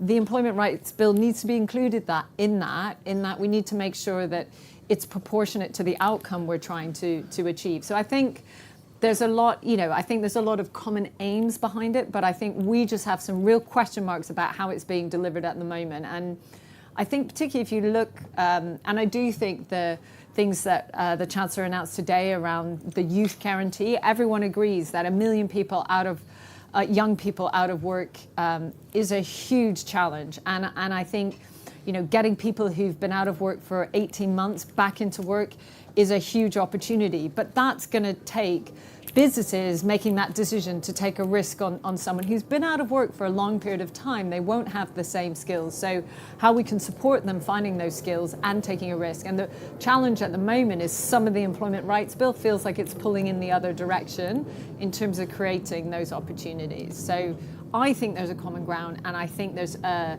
consensus that will last the time, not just over the next 5 years, but for decades to come. But it's going to take finding that compromise and that areas of consensus so we can really deliver it. It's probably not worthwhile, John, me and Rain going through every aspect of the employment rights bill, because I suspect we'll be in violent disagreements on some points. Yeah, but maybe just to make this overarching point, a Diet Coke version or a zero alcohol version of the employment rights bill is not going to cut it in workplaces. And things like 0 hours contracts, saying to a low-paid, insecure worker that you've got the right to request a 0 hours contract really doesn't reflect the imbalance of power in workplaces. That's why we think it's a duty on employers to provide a guaranteed hours contract. There are lots of points of detail like that we'll have to go through. But if the government is serious about delivering the spirit and the ambition of the employment rights bill and the broader Make Work Pay agenda, as well as the letter of the law, then it needs to be something that people can feel in their workplaces. Because if they don't feel that change, that'll be a big disappointment to millions of people. You know, for example, on things like sick pay from day one. So they've got to deliver it in spirit as well as in the letter of the law. Both Keir Starmer and Rachel Reeves have sort of been doing this Del Boy routine of no income tax, no VAT rises. And then Darren Jones has come out straight after her speech and sort of muddied the waters on that a little bit. I mean, do you think for businesses there's still this sort of problem of it's not clear what levers are going to be pulled in the budget, and is that creating sort of frustration or worry about what's to come? I think there is still uncertainty as to how some of the decisions will be taken at budget. I think businesses can live with some of that. I think everyone recognises that you only get those decisions on tax and spend at a budget. I think what they want to see is when those decisions are taken, it's really taken with that view of how do we create growth, how do we create jobs, how do we make it easier for businesses to invest and invest now, because that's where the growth will come from. That's how we fund our public services. So I think that's where they want to, and I think the challenge the Chancellor faces is through some of those commitments, she's restricted herself on 75% of the tax base. I think what we would like to see is looking at it more holistically and say, how do I deliver growth? How do I deliver reform that's really going to deliver higher living standards over time, rather than feeling boxed into some of those decisions and feeling that you have to fill it through things that could be more distortionary. I mean, before the election, Labour sort of said they were going to do all of their plans in partnership with business. Rachel Reeves said today that it's the central economic objective of the government is to reduce the burden on business. Are you finding it easy to engage with the government on these points? Do you find that the conversation is open? Are they listening to what business has to say about the agenda, or is it a bit more closed off than you might have been expecting? No, I think this government, as in previous governments, are happy to listen. They're happy to sit down. Of course, the challenge, as with all, there are some areas where you feel you're making more progress than in other areas, and I think with this government, one of the things that businesses are really saying is, they're making some bold choices on planning and infrastructure. They've said they want to get more homes built. They've said they're really behind how we move our economy to a low carbon economy and get that energy transition happening. That means we need to see much quicker decisions being made on planning, and for the moment, businesses aren't seeing that speed of delivery happening. I was going to ask, because I know that you were calling for a wealth tax to be looked at. The Chancellor this morning has kind of ruled that out in some ways. Are you frustrated by that, or do you think there's still sort of movement can be made? I mean, what we've been calling for is a serious grown-up conversation about tax, and not just a wealth tax, but taxes on wealth, and taxes also on exceptional profits. So, and again, this is incredibly popular with the public, particularly reform to Labour, or Labour to reform switches. But whether it's an actual wealth tax, whether it's further to go on equalising capital gains tax with income tax, whether it's a tax on the windfall profits of the banks. I mean, the big four banks between them made £46 billion in profits last year. They're the sort of profits that the energy companies were making when the Tories introduced a windfall tax on the energy companies. And obviously, Gordon Brown and others are on the record about more effective taxes on online gaming. I mean, whichever way you cut it, the Chancellor's going to have to find, depending on which figures you read, somewhere between 20 and 30 billion pounds. And our overriding principle is, well, two. One is that the government needs to stay the course in terms of investments in public services and investments in infrastructure. But if it's going to raise taxes, it has to raise ask those with the broadest shoulders to pay a fairer share. So we're absolutely in that space. I mean, what the detail looks like, I'm not going to I mean, the Chancellor will have to take those decisions, John. I think there's a broader issue, actually, as well, though, about the role of the OBR. And this is a difficult one for the government to talk about, because you don't want to be seen to be criticising the OBR because the OBR is not giving you the headroom that you need. But it is crazy when you've got a government who's invested a 10-year infrastructure plan, trying to desperately rejuvenate our energy system, our transport system, to effectively mark its homework every 6 months and change the amount of fiscal headroom the government has got is really difficult. So I think there's a longer term conversation actually about how are we pricing some of the impacts of those investments, because ultimately we all want growth in the economy. We want growth that is felt in people's pockets, so that living standards are going up, not just bald GDP figures. But at the moment, the approach it's very difficult. The OBR knocks you down 0.1% on productivity, and you've got to find another £10 billion, and that cuts against long-term decision making. Rain, you've already said that the government should give up on the spending restrictions that they've sort of put in place for themselves. I mean, they seem wedded to it for the moment. I think Darren Jones said those remain in place today, but decisions haven't been taken ahead of the budget. I mean, do you think they've sort of gone too far in making such a big deal about this being a manifesto commitment that it's going to be very difficult for them to walk back from it if they feel they have to do that because of the black hole they're facing? I always think it's best to give yourself as much space, as much room to manoeuvre, as much room to react to events as they unfold, but be really clear about what is your vision, what are you trying to deliver. And I think this government have been clear. They say they really want to deliver that growth mission. Well, that is going to happen by businesses deciding to invest and create jobs in the UK, and that includes our international competitiveness. So we need businesses from around the world deciding that the UK is the place they want to invest, whether that's in the life sciences industry, whether that's in our universities, whether that's our creative industries. And that is about having a stable tax base. So, I think it would be wise for them to just give themselves a bit more room for manoeuvre. I think we have about 5 minutes left, so I'd like to take some questions. Stick your hand up. We've got a mic going around.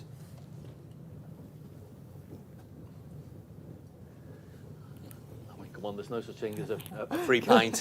You've got to put your hands up.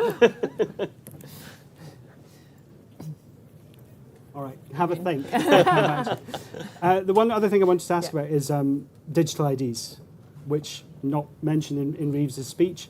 I mean, do you think that's something that the business community would be sort of welcoming in terms of how they check whether people are responsible and, able to sort of work in the UK? I think the issue at the moment is businesses do have to check whether people have the right to work or not. If this is just a way of making that easier for businesses to do those checks, I think people could get behind that. If this is part about how each of us as citizens can access public services and using digital ways of making it easier, things like the NHS app, when that's used and rolled out across the country and used effectively, that makes it easier for people to access NHS services. I think where businesses are less sure is, if this is more about a broader political point around immigration, then I don't think businesses are necessarily behind that. They want the UK to be open to talent from around the world, and I think it was quite welcome to hear the Chancellor today talk about those who have the right to remain to be able to work and contribute to our economy. I mean, I think from our perspective, that we'll need to see the detail. The government has set out that there'll be a proper, open and genuine consultation. I think that's something our unions will want to engage in. There are lots of concerns, privacy and security concerns, concerns about those who are digitally excluded at the moment, concerns about those, think back to the Windrush generation, people who'd lived and worked in the UK for decades but didn't have the documentation to say that they could live and work in the UK. So there are all sorts of things that you would want to avoid. That said, I think it's an idea worth exploring, and it speaks to a point that Ray made before. There are lots of reasons why people come in small boats to the UK. Sometimes it's an absence of safe and legal routes. Sometimes it is easier because it's easier to work in the grey and the black economy. I'm always mindful there are dodgy employers, not the vast majority of RAIN's members, dodgy employers who are employing those people. We often talk about illegal workers and we don't focus on the people who are employing them. But if you had digital IDs alongside a strong framework of employment law, alongside proper enforcement, the role of the new Fair Work Agency, that hopefully drives out some of that behaviour. There is a real danger that actually what you do is drive it even further underground, and you don't want that unintended consequence as well. But I think we need to look at it in more detail. And frankly, the debate has moved on from where it was 10 or 15 years ago. We all give. I'm looking for my phone, but I left it in my bag. But Apple and Google have got more information. Tesco's Club Card has probably got more information about me than the government will ever collect. So there are safeguards you need to put in place, but it's certainly something I think we're open to engaging on at least. Right, I'm going to have one last go. Any questions? Hey, there we go. One. It's mainly one for Paul.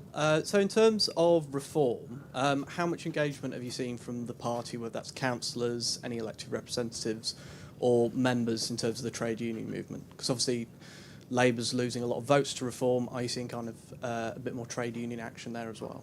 Yeah, and the reality is, out of those millions of people who voted for reform in the local elections and in the general election last year, there will be some union members as well. Maybe give you a practical example. I was in County Durham last week, which obviously Reform now run the council. Lots of concerns flagged by the union reps in the council. Most of it is atmospheric and presentational at the moment in terms of Reform actually driving through. I take with a pinch of salt their claims what they'll do to local government pensions, but clearly in terms of requiring staff to work in the office 5 days a week, the language around roles that might be related to diversity, equality and inclusion, for example, problematic.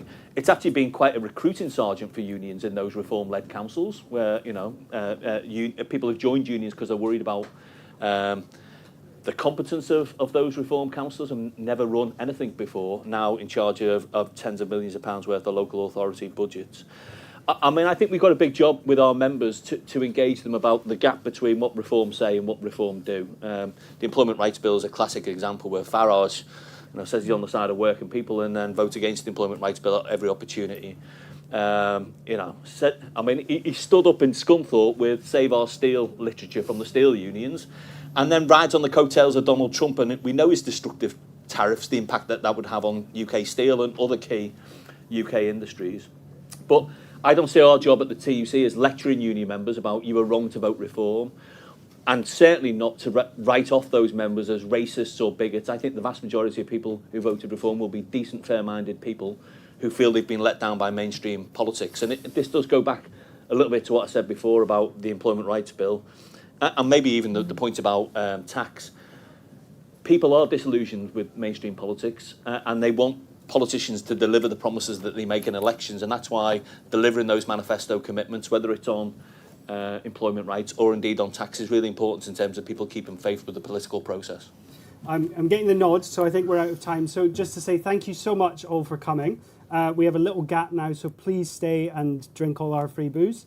And at 3 o'clock, we've got Martin Lewis, money saving expert, here for a panel. So thank you very much. Thank you to you both. All right, thank you.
Hello and welcome to the Politico pub if you haven't been here already.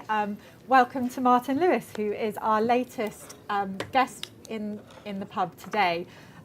What are you drinking, Martin, first of all? I mean, terrible money saving. It's a free bar and I don't drink. So I'm just on tap water. So it's good money saving for you at least. That is true. I'm afraid I am as well. Got to keep my wits about me, but maybe a glass of wine later. So I think you need very little introduction, Martin, but I'm gonna just do a quick précis of who you are. Founder of Money Saving Expert, trusted TV personality, campaigner from everything from scams to councils, hounding people over unpaid tax, and plenty more in between, which I suspect we'll get into today. And also the founder and chair of the Money and Mental Health Policy Institute. As lots of you will know, Martin has the ear of millions of people hoping to make savvy personal finance decisions. But he also, which is of interest to us here in the conference today, is someone who also has the ear of chancellors, past and present, which is actually where I want to start, Martin, on the Chancellor's speech. It's Chancellor's Speech Day. What did you make of it? I mean, I don't know what everybody else thought. I thought the most interesting point was when she dealt with the heckler and suddenly a little bit of passion came out, and it was interesting to see her saying, I thought to the Labour faithful, you've got to remember we're not a party of protest, we're in government, we can do more, don't throw it all away, which seemed to be the subtext. In terms of my area, there was very little that was retail in that. There was very little that, we had the proposal about libraries, but actually talking about the pound in people's pocket and consumer finance, there wasn't much. Big picture economics, not little picture. And that isn't criticism, that's just explanation. That I have similar in the budget. People always say to me, the budget's going to be really busy for you. And actually most budgets aren't that busy because most budgets are about macroeconomics. They're not about consumer finance. There's always a little bit of tidbits in there. And often when there is stuff in my area in there, it's usually bad. So really, I think most chancellors don't want me commenting on the budget because if I am commenting, it's because they're going to be hurting people's pockets. So probably it's quite safe for Rachel Reeves today that from my area, I haven't got much to say. So let's move on to the budget. I think I probably agree and was expecting that answer. As you say, it was very kind of broad. It was broad and directed at a party audience, not necessarily the viewers of your television show, I suspect. Let's move on to the budget. What do you want to see in the budget? So I think it's worth me declaring at the start the way I do my campaigning and my focus. I've learnt for a very long time, keep it narrow on the topic. If you want to have influence in a certain area that you're known for. And then there are two main things that I have the ability to do. One is to shine a spotlight on issues where there is not currently a spotlight, because I'm fortunate enough to have a lot of reach. And two is to talk about systemic problems that are not designed. So what I mean by that is when we find something in the system that isn't working for people and it isn't deliberately not working for people. So if I were to go to the public right now and say, what would you most like me to try and campaign on with the Chancellor? They would say fiscal drag. Now, I can't shine a spotlight on fiscal drag because everybody in the political world, most of the news stories and quite a lot of the public now know what fiscal drag means and they don't think it's rouge on the Chancellor's cheeks. The second point is it a systemic undesigned problem? No, it's an absolutely deliberate thing to take extra tax from the public by stealth. Would it be great to get rid of it for the public? Of course it would be. I mean, the talk about whether it's extended to 2030, I find slightly depressing because there'll be a new government in by then. That's just the fact that our whole economics is based on something that may or may not happen when the new government comes into place that's announced now, so the Office of Budget Responsibility can predict it in future, the system isn't working when you have to make announcements that won't really have any practical impact in future years' time in order to get the books to balance to make some form of, deliberate performative judgment. So my stuff is all about, and I'll just give a slight subtext while I'm going off on one. I remain strictly apolitical. My biggest disappointment with this government, and I could have said it to previous governments too, we are in a really tough economic spot. There's a lot of anger and there's a lot of unhappiness out there. Now, if I had been advising the government when it came into power, I would have said, find 100 small things to do that piss people off that you can fix, and they can see that you have fixed them.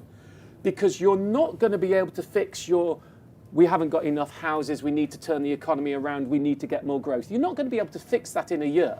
But you have to be able to say, here's what we've done. And Rachel Reeves did try and do some of that in her speech today.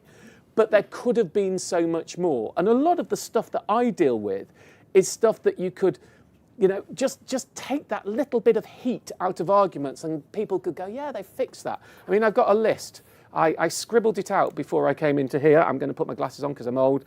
I mean, we've got energy bills, standing charges and smart meters aren't working. We've got council tax, communicate SMI better, the way debt collecting works, the fact that rebanding you can't appeal within 6 months. We've got student loan, the maintenance loan hasn't gone up with inflation, nor has the assessment, hasn't gone up since 2008, where you start to lose money on the maintenance loans. The fact that divorce and split households, the way the maintenance loan assessment works, it goes against all forms of natural justice. We've got a charge on lifetime ISAs that's killing young people and stopping people getting a product they should get in the southeast of England because they're fined for taking their own money out. We've got a misnamed product called tax-free childcare. We want more people to take it up. But it's not about tax and it's not tax-free. Just call it the Working Families Childcare Top-Up, then people could understand it. We've been talking about cash ISAs because we want to get people to invest, so incentivise them to invest with a starters ISA for young people so they get a 10% boost on top of the first time they put anything in the stocks and shares ISAs. We don't have enough financial education in our schools because it's not on the compulsory part of the national curriculum. We have for people who have got mental health problems. The amount they are charged for insurance can be 27 times more for going on a week away because you've got bipolar, even though the risk is fractions of an increase on that.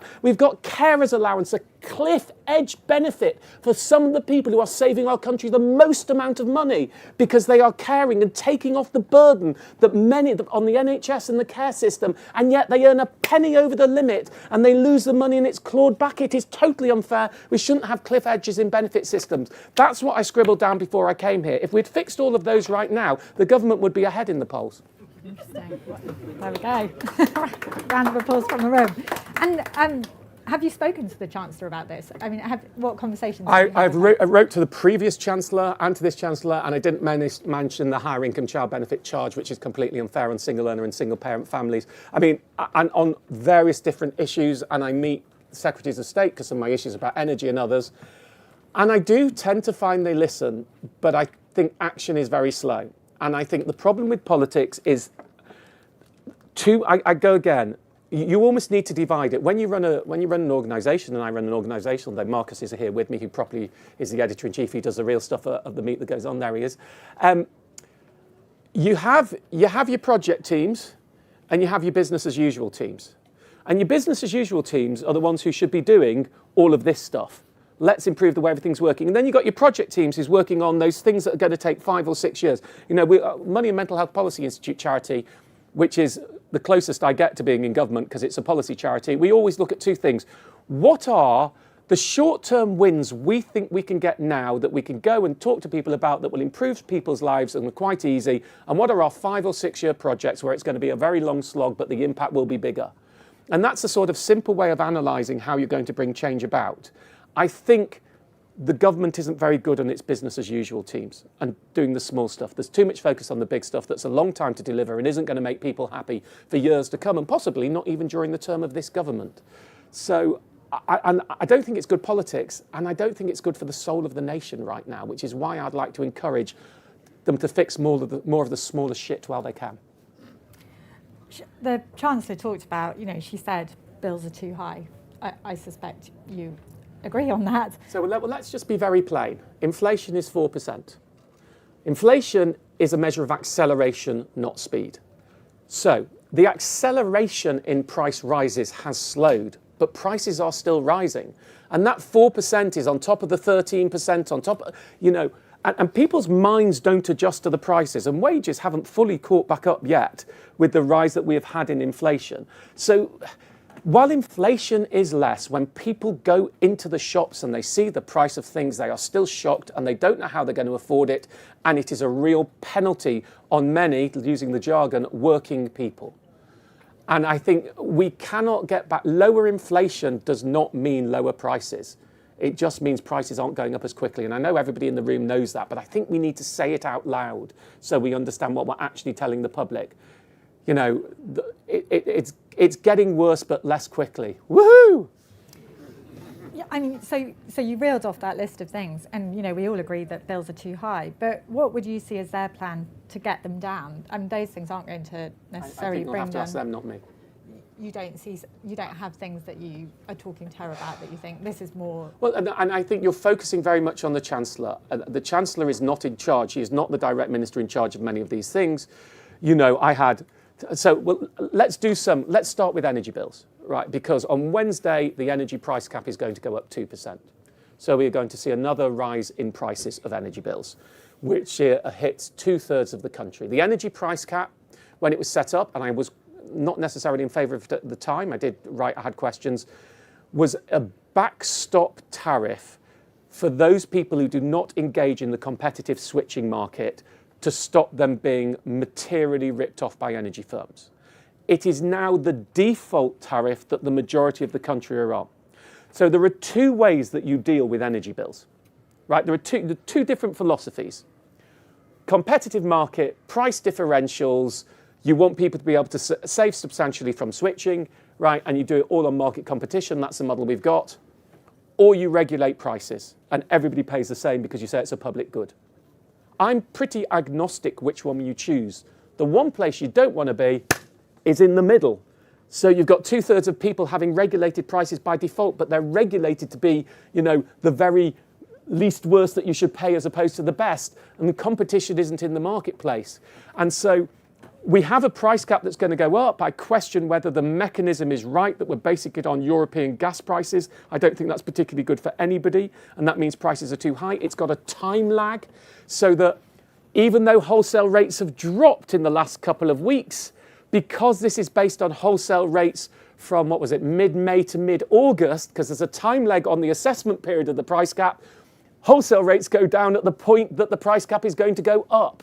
Because the timings don't work. So you could therefore save more by switching. And then last week, my great frustration, standing charges, and I don't know how many people in the room are commentators and how many are in politics. Let me tell you, the biggest single thing in my mailbag, and my mailbag is enormous, tens of thousands of people on social media and emailing in the site, that if I were to pick one issue that annoys people more than any other, it's standing charges on energy bills.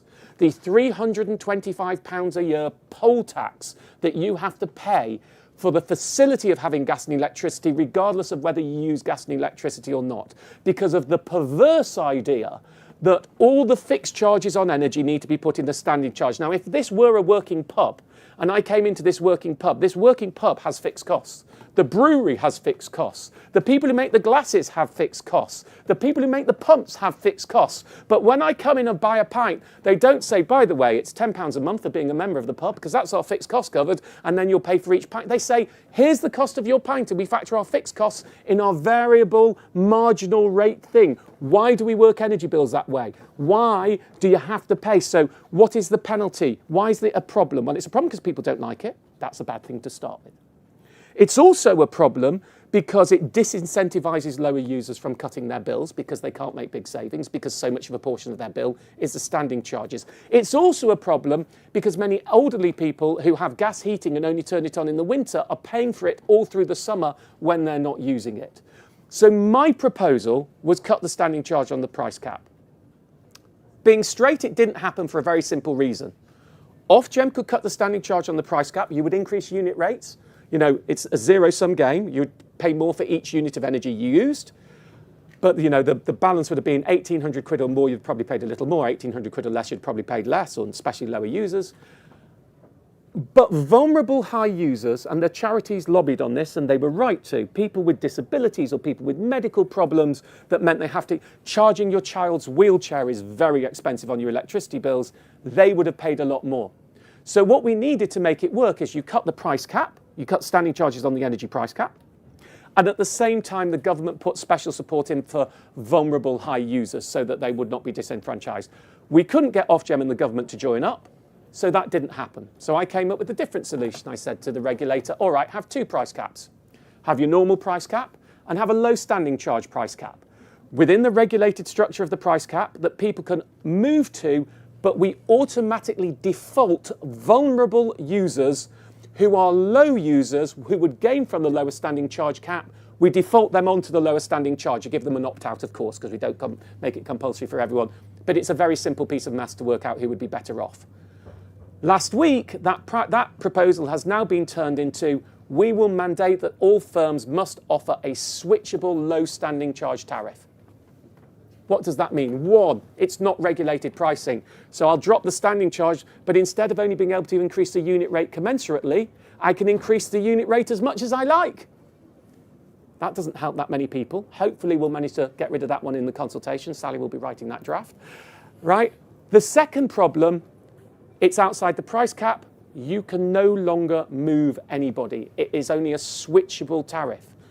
The price cap, as I've already said, was set up specifically as a default backstop protection for people who cannot switch. Who do the low users tend to be? Often vulnerable people who cannot switch. Those two things, their Venn diagram overlaps.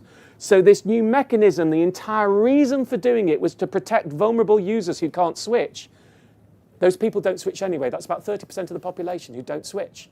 They will not have access to these low standing charge tariffs because they're outside the price cap. It won't be automatic. And these people, some with dementia or some with limited financial capability skills, are not going to move to it. So what we've done is we've taken a proposal and we have smothered it with a pillow of bureaucracy. And what will then happen, it'll be put in place, there won't be much demand, and they'll say, see, we probably shouldn't have done it in the... No. That's the problem with politics, everyone. You sound very, you're very passionate and you sound very frustrated. There's this kind of belief in Westminster. It's all right, that was one of the issues. I could do that on all the rest of them as well. There's this belief in Westminster that you know you're this very influential person. Do you feel like you have influence? I don't think people realise quite how hard it is to get anything to change when you don't have any real power. And I think, I'll be honest, I've been amazed in recent years as my contacts in the political sphere have moved up the pedestals, you know, and they now tend to be more cabinet than minister. The number of conversations I had, then they go, yeah, that'd be a great idea, but I don't know we're going to be able to do it, and I don't know we'll get sign off in the budget for it. And you sit there going, but you're the cabinet secretary on this subject. If you can't do it, and that's a problem. So... And I mean, do you feel like you're getting access? Look, I do get access, and I am. I am influential, and you know, if we take the biggest, so I got a call from someone, doesn't matter who, because can't say who. Someone. It's only we're in the pub. Someone aged between the age of 18 and 80. There we are, and on the morning of the winter fuel payment allowance, and I'll tell you how the conversation went. I went, what? You're not. You are? Oh God, please don't. And I said, look. This was the initial. This was the first announcement. Yeah. And I said, hold on. You've just come in the power. The last thing, I'm apolitical. I do not want to oppose governments. I want to encourage good governance. I don't want to oppose anybody, right? I was like, I'm gonna have to come out, and I'm gonna have to go ballistic. This is a 10 out of 10. This is a mistake. And my biggest problem was that, as I said to them at the time, you are linking this to a fundamentally flawed benefit in pension credit. Pension credit, less than 50% of people claim it's a fundamentally flawed benefit. That means your means test is fundamentally flawed. My issue wasn't about means testing. I don't give a monkeys if billionaires don't get the winter fuel payment. My issue was that 800,000 of the poorest pensioners don't claim pension credit, and now you're going to link winter fuel allowance to it. And I was like, this is a mistake. Please don't do it. I don't want to have to come out. And they did it. And so I came out probably the strongest guns blazing that I have done. And I'll be honest, in this room, I've been in meetings, just so you know, when I talk to people about what they're going to do, if I don't like it, I try and calibrate my level of opposition. So there are some things, you know, I say, well, if you're going to do that, I'll come out and I'm going to say you shouldn't be doing it. But I'll probably only do that once or twice and we'll move on, because I don't like it, but it's not the big... But if you do that, I'm going to be saying you shouldn't be doing it every day. And winter fuel payment was, I'm going to be saying you shouldn't be doing it every day, because this is such a devastating impact on people, and the worst people, and it's... And so, you know, and then I did that, and the government, in its first action, the people it set itself up in opposition to were Martin Lewis, sorry for self-aggrandising, citizens' advice, and which? I mean, what are you doing? Is that what a Labour government wants its opposition to be when it comes in with a new policy? And I just think there isn't enough listening. I've just had a chat with a cabinet minister just before I got here. And they talked about something I was thinking of doing. And I said, look, come and talk. Let me know what you're doing before you get to the final, because it's something really in. And the last 3 governments who've tried to do something similar, they've all got it wrong and they've all flopped, and I haven't been able to support any of it. Although the idea they're trying to, I'm sorry for talking in riddles. The idea of what they're trying to do is a good... Specifics, Martin. But the idea of what they're trying to do is a good thing. But the way it's always been implemented is a bad thing. And I said, just come and talk to us. We've had to squash 3 of these in the past. It's not that difficult. Come and talk to us not a week before you're about to announce it. And then it's going to happen. Come and talk to us 2 or 3 months before, and we'll see if we can feed into the process and make it a little better. But winter fuel payment, I think, is a totemic example of misjudging, getting your audience wrong, and not realising the level of opposition. My problem is we should have seen some stuff that worked. I'll be honest, the best meeting I've had was, and the person who listened the best and got action straight away, and it was wonderful, was Angela Rayner. Right, I went in for a meeting with Angela Rayner. I had a list of things that needed to be done on council tax. The first of all was debt collection, council tax debt collection, and I went in with both money and mental health and money saving expert hats on. Council tax debt collection, for those who don't know, is the most pernicious and damaging form of debt collection in the country. There are no legal lenders who are anything close to as vicious, as rapid, and as financially damaging as debt collectors as councils. And it's not all councils, but it's about 85% of them. Let's just put this in perspective, and it's what I explained to the former Deputy Prime Minister. If I go into debt on my council tax, 3 weeks later, if I miss a payment, 3 weeks later, I will get a letter saying from most councils, you no longer need to pay for the month, you must now pay for the whole year. 3 weeks. Now, what makes them think that somebody who could not pay their monthly bill can now pay for the entire year's bill? It's fundamentally flawed. And then, is it 3 or 4 weeks after that? 3 weeks after that, head of my money and mental health policy institute. 3 weeks after that, they can then go to court and send the bailiffs in. So 6 weeks from missing a month, you've got bailiffs for a year. Commercial lenders, that would take you about a year to get to. And they would be mandated to signpost you to debt help in the first place and see if they could sort your finances out and see what consideration they could give you in advance.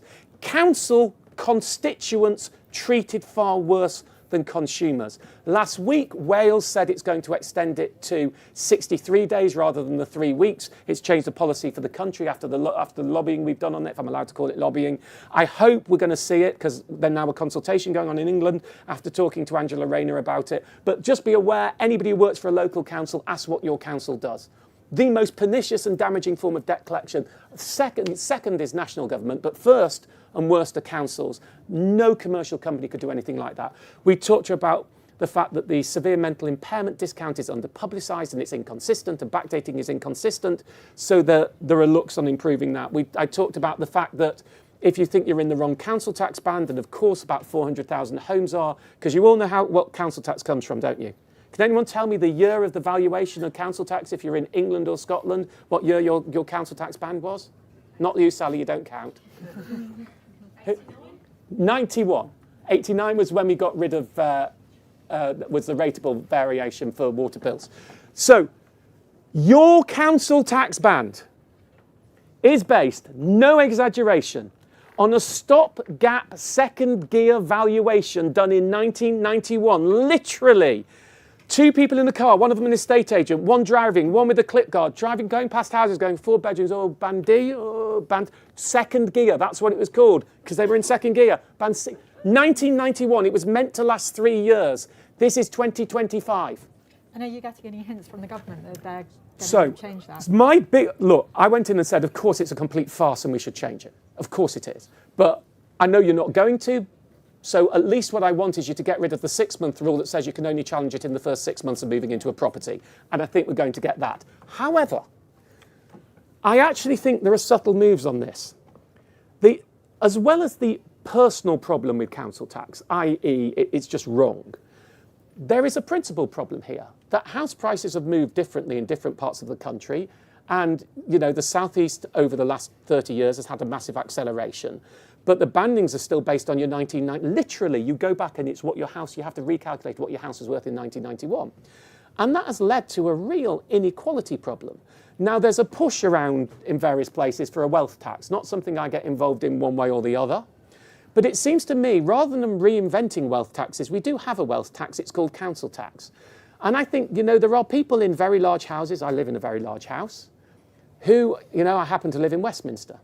I pay less council tax than someone in Newcastle, in a house that's worth a lot less than me. I don't think that's fair, personally, right? And so actually, if you're going to start looking at this, there's a fairness question. There's two things you could do on rebanding council tax. One is you could just say, we'll keep it on 1991 prices. It would drive me mad, but let's do it. But let's just make sure there's a proper valuation done and we're not still reliant on the 400,000 errors that were made in 1991. The second thing you could do is you could say, well, let's actually reband based on current prices, accept the shift that's happened to council tax. Now, look, the problem with that, loads of people will win. Hey, loads of people will lose. Boo. And it will be very unpopular with many people. But I think Andy Burnham has mentioned this recently, which shows to me there's been a shift. And I think certainly, I need to phrase this carefully because I know that some of the clickbait tabloids will pick this up the wrong way. I'm not advocating this because it's outside of my area. However, if you were going to do a wealth tax and you wanted to do a wealth tax, it seems the least worst way of doing a wealth tax that was most effective would be to use one that we already have and make it a little bit more effective to work, rather than bringing in a new one. And you'd probably get less people leaving the country if you did it that way. But having said that, it's outside my area. I'm not advocating it. It's just saying that if that's what I was tasked to do, that would probably be the way I would do it. Does that make sense? You heard the caveats, didn't you? I hope the Cabinet's listening. We've only got a few minutes left. I'm just going to get in one more quick political question and then I'm going to open it up to the floor. Reform. What would you like me to reform? Have you given a thought to what a reform government might do for people's personal finances? And I know you said you're apolitical. I know Farage is talking about bringing in outsiders to his key roles. If he were to offer you the post of Chancellor, would you take it? I would never take a party whip. So the answer would be I wouldn't take a party whip from any party. So the answer would have to be no, because I don't think you could have a Chancellor who wouldn't be on the whip. And let's move on from that one. Look, so the answer to reform is this year. So I'm here at Labour conference. I tend to only go to the governing party's conference because of time restrictions. My team try and go to other conferences. For the first time this year, someone from the money saving expert team went to the reform conference and had some good conversations there. I think reform is not yet, although to be fair, I haven't heard much from Labour either, particularly looking in the consumer space or the retail space. I don't think that's where the majority of its policies are. So, Should it be? Do you think it's I mean, a I good thing think for it to do? I think all parties should be. So therefore, the answer is yes. And certainly, I'm encouraging my team to engage. I know that Money and Mental Health are looking at how we engage with reform and are having meetings, because we need to make sure that whomever is in government, the needs of the consumer and separately the needs of people with money and mental health problems need to be addressed and met. So we are engaged and we are having a dialogue with anybody. But I would not take any whip. I am not a member of any party. I'm strictly apolitical. And I think that would probably mean that I couldn't be Chancellor for any party. I'd also rather wire my nipples to electrodes. On that note, anyone, not in a good way. Anyone got any questions? Yes, over here. Thanks, Martin. Oh wait, Hunza. Sorry, wait for the mic. Yeah, thanks, Martin. Really insightful. John Dale, I work for Punch Pubs, one of the largest pub companies in the UK. Many pubs want to be fair to consumers while staying afloat in a tough market. Are there any strategies you'd recommend that would strengthen both customer satisfaction and business sustainability? I'm going to give you a really terrible answer. First of all, I don't go to pubs very much because I don't drink. Secondly, I have a rule of not advising businesses. I'm there to help consumers. So I believe we have, the easy way to explain it is an adversarial consumer society. Company's job is to make money from a consumer's job is to keep the money in their pocket. Neither are doing anything wrong. I support Man City when Man City play Man United. I don't want Man United to score, but I don't think they're wrong for trying to do so. And I think it is a little bit on that basis. And I found that you need to keep it clear and only help one lot. So I've not looked at it. I don't know the answers. I don't particularly want to go there. Having said that, and then people then sometimes read that across as I hate business. I don't. I believe in our economy, but I have a job. And my job is to try and help consumers on their information. Nothing I ever do is ever to hurt business, but it is always to help consumers. Sometimes there's a conflict in the two, and my role is always to side with consumers. So sorry I can't give you anything more practical. Apologies. Take one more question if anyone has one. Let's see. Yeah, we'll just wait for the mic to come over. Chap at the back by the bar, so at least we're doing something. Yeah. What do you think of our pub while the mics go? Great. I spent most of my time in here, actually. Excellent. So you hear that. You mentioned there wasn't much in the budget today from a retail and from a customer perspective. They have looked at things like lifetime ISAs and ISAs. There was a lot of speculation before the Mansion House. Do you think that's something they'll look at again coming into the budget? And if so, what sort of things would you be talking to them about in that space? So we have a new Economic Secretary to the Treasury who I haven't had a formal meeting with yet, which I would like to discuss this with her. So the proposal was to reduce the cash ISA limit. And when I went into meetings on it, I was told robustly that was not to raise revenue, it was to encourage investing. So my response was, that will not work. And therefore, it is a flawed policy. If you were telling me it was to raise revenue, I would think it was a policy that would work. But you're telling me it isn't, it's flawed. If you reduce the cash ISA limit, what you'll have is many, especially older people, paying more tax on their savings. This is like ducks and chalk, investing in savings to older people. They're just not the same thing. So if you want to encourage investing, go with the carrot approach. The proposal I've suggested to them, and I do think, and actually I should say, I take a little bit of the blame for our lack of investment culture. Because investing is regulated, so I can't talk about it, and you can't talk about it on telly, and you can't advise it, I always talk savings. And people have read that as me being anti-investing, although personally I do invest. I'm just not a qualified or regulated investment advisor, so I don't talk about it. And that lack of that has made many people think that I'm telling them to save, not to invest. No, I'm just only talking about savings. So I'm actually this year have changed and talk about investing a lot more in the generic sense of saying, if you're putting money in a junior ISA for your child at the age of 1, it's got 18 years, invest it, don't save it. It's going to outperform over the long term. So my idea on ISAs is, I mentioned it earlier, starter investment ISA. So if you are you take the similar rules to the lifetime ISA, which is somebody aged 18 to 40 when they open it. If you've never invested before and you haven't had an investment account, for the first, say, £2,000 you put in, you will get from the state, none of these are fact-check the numbers, so that the metrics are irrelevant. You'll get a 10% boost. So you put up to £2,000 in, you'll have £2,200 invested in a tax-free ISA. And you would be able to do that. I think it could be funded by the investment industry. They often do similar things themselves. It could be maybe part funded with the government. And that way you'll start to educate people about investing. They'll have a win that means someone like me could go out saying, this is a no-brainer, go and do it in the first place. And maybe once they've done that for 3 or 4 years and go, wow, my investments have outperformed my savings, hopefully, as long as the market doesn't crash, then they might start to invest more. And I think that type of carrot approach rather than the stick approach would be far better. And we could start getting more young people investing. In terms of the lifetime ISA, I met Jeremy Hunt twice on it. He promised me to do it in the next budget, but he didn't get in. I've written to the Chancellor about it. She has not responded in a formal way, but I don't believe they'll change it. The lifetime ISA is an abomination, right? It's a great product, but it is broken. The way it works with retirement savings doesn't work. But the big one, let's just explain it. Let's get it so everybody understands it. If I save in a lifetime ISA, I get a 25% boost on my savings when I buy a first-time property. The first-time property has to be priced under £450,000.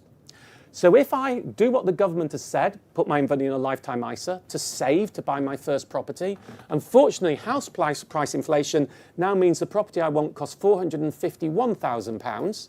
It's not an eligible property. If I would like to get the money out of my lifetime ISA to use towards my deposit, because I've used the vehicle you encourage me to save, I pay a 25% penalty. Unfortunately, 25% on and 25% off are not the same. 25% on is on a smaller figure than 25% off a bigger figure. It means you end up with 6.25% less than you put in.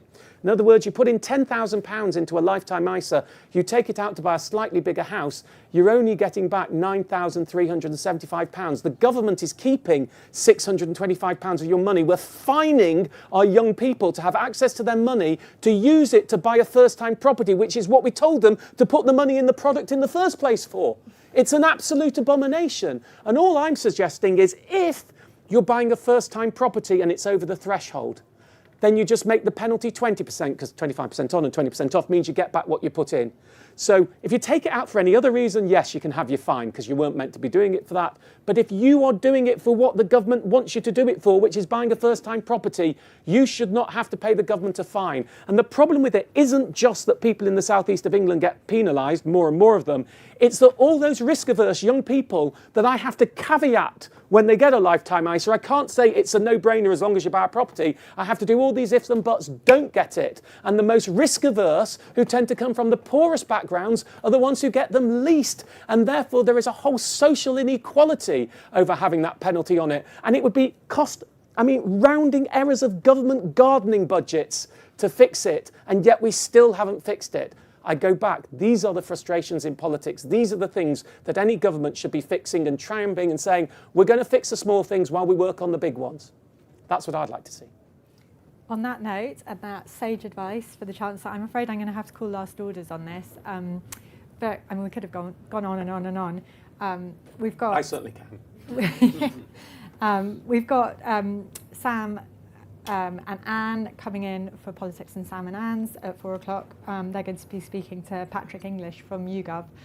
So stick around for that, get yourself a drink, and thank you very much for coming, and thank you so much, Martin Lewis.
Sam is wondering whether we have to wear jackets. This is a really good time to discuss this. If everyone would like to take a view, we could do a poll. Yeah, we could do a poll, yeah. The microphone's on the jacket. Hi, everyone, and lovely to see you here in this eventful afternoon at conference. It seems a great time to stop and take stock, take a snapshot of what people in this party are thinking about each other and about their leaders and about their wannabe leaders and about people who maybe do or don't want to be leader, depending on the day you ask them.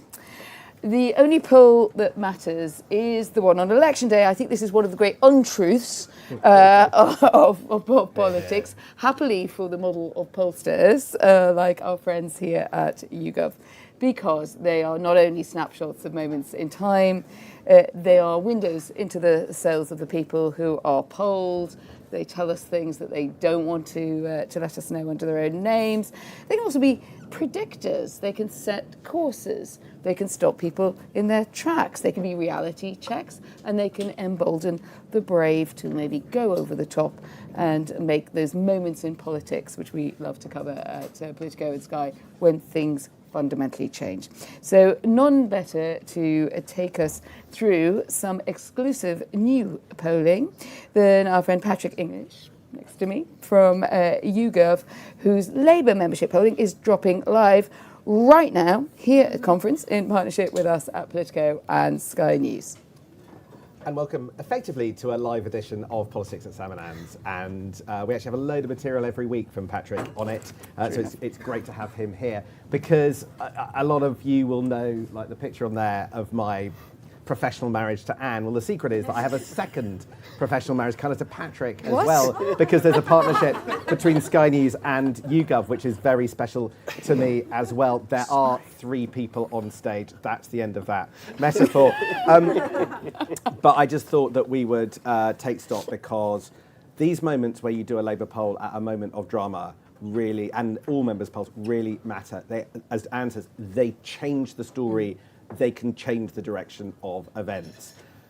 So before we get going with the results, I'm going to ask Patrick, when we publish these stuff, are you sure we're right?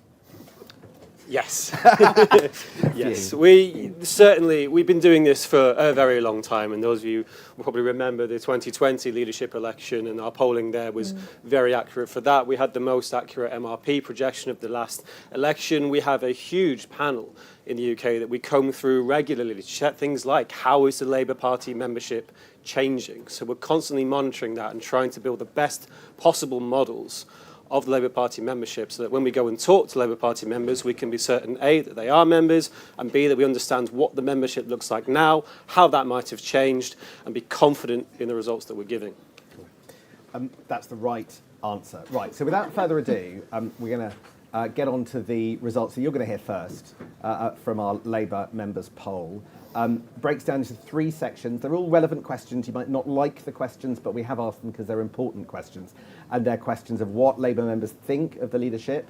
They're questions about what they think of the deputy leadership contest, but they're also what they think about potential leadership contenders. And that is where we want to start. I'll tell you the results and then throw open the discussion to Anne and to Patrick to chew this over. So the headline, the top line of the Labour members' poll for Sky News and Politico is that Andy Burnham would beat Keir Starmer amongst Labour members by a vast margin, by about 2-1.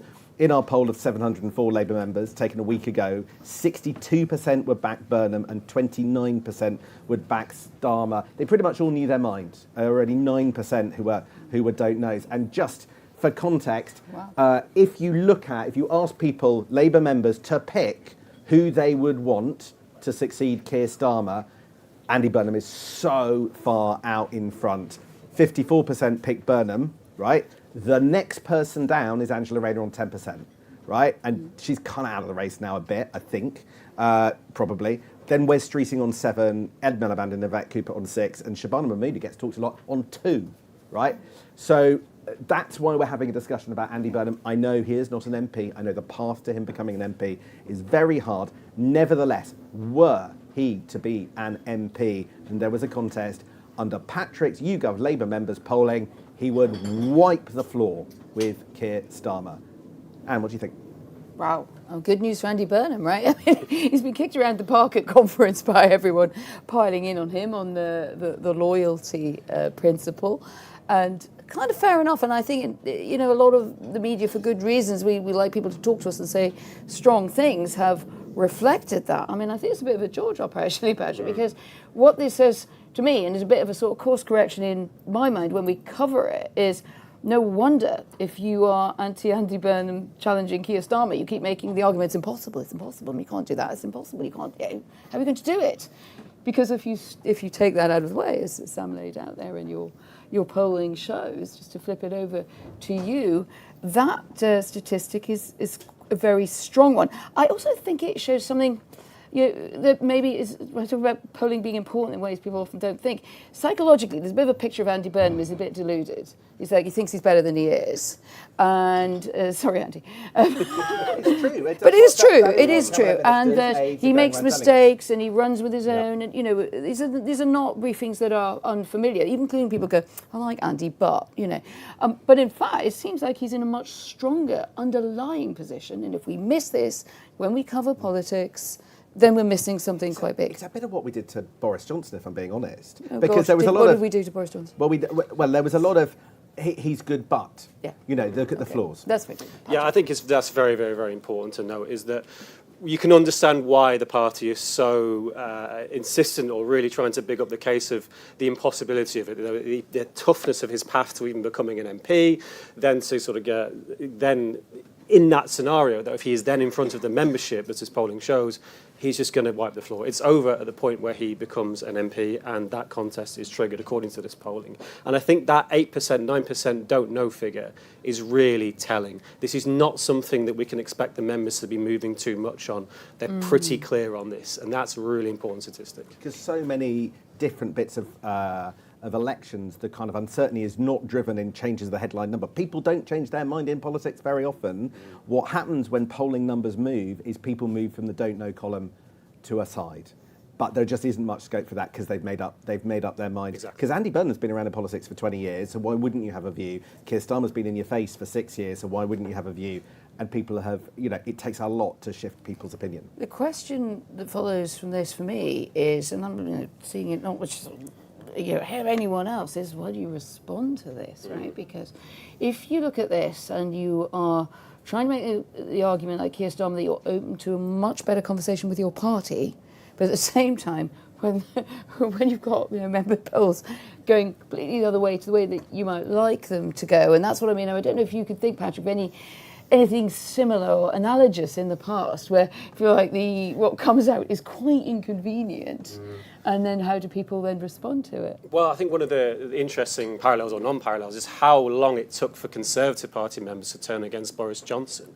And what we saw, we were polling about him when he was sort of bouncing from crisis to crisis, the members really stuck with him, and the party in that sense felt united behind Johnson in a way that it just does not feel like it's the same for Starmer. And again, I think that points to a very tricky situation that the Prime Minister is in with his own party.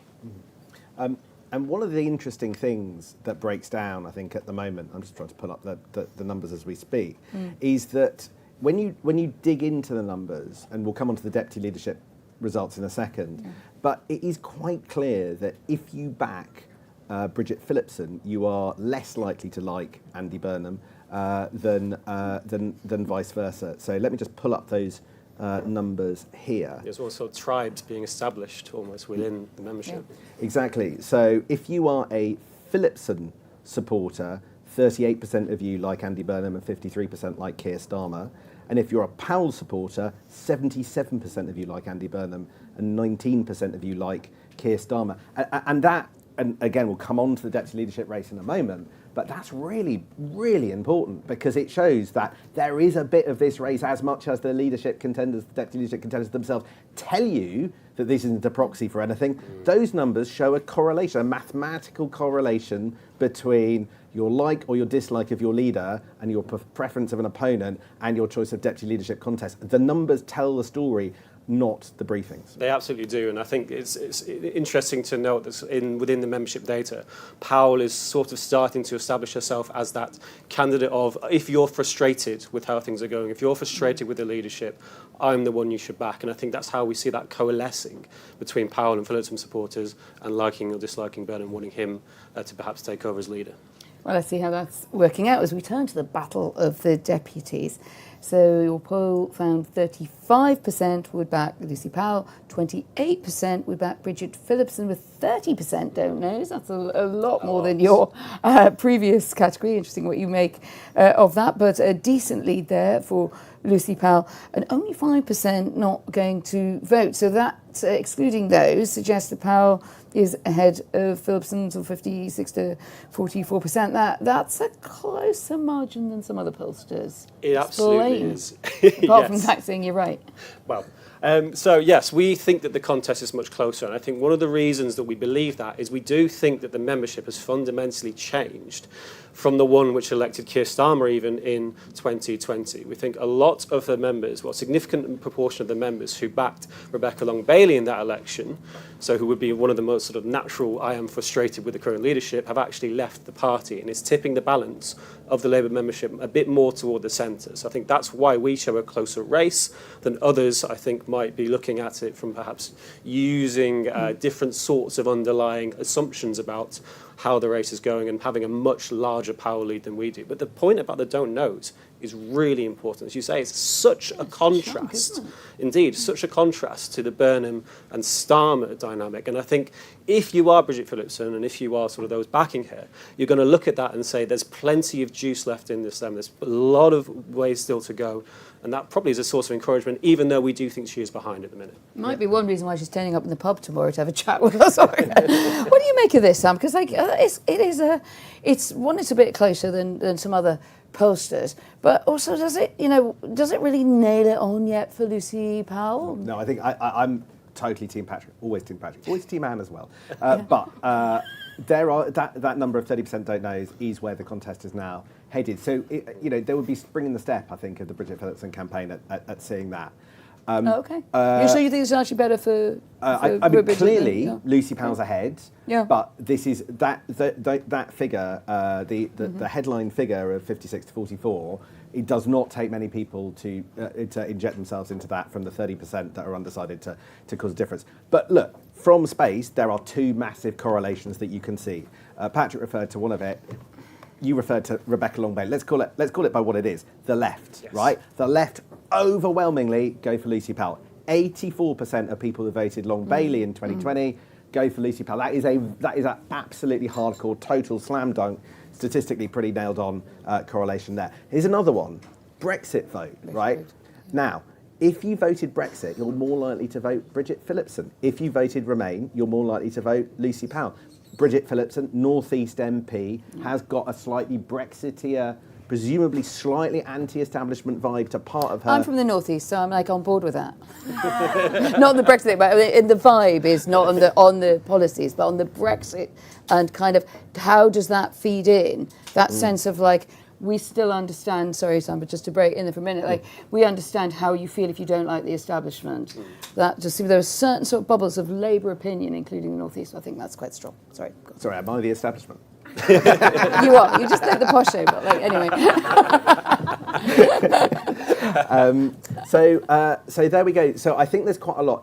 But what I think that also tells us is that Lucy Powell will potentially have a route to this contest as a sort of steady as she goes, hope that it breaks, that the results break down kind of in the way that they've broken down so far, and she clinches it. But the numbers suggest she's all but got a mandate to cause a whole lot of trouble for Keir Starmer if she does actually get that deputy leadership. And let's be honest, why wouldn't she? She's already forsworn a government job, and maybe she takes a sort of Commons leader type job, which is sort of not really in the government, maybe around the government table a bit. But I mean, if I was in number 10, I would want Lucy Powell like a hole in the head. She's got the backing of the left.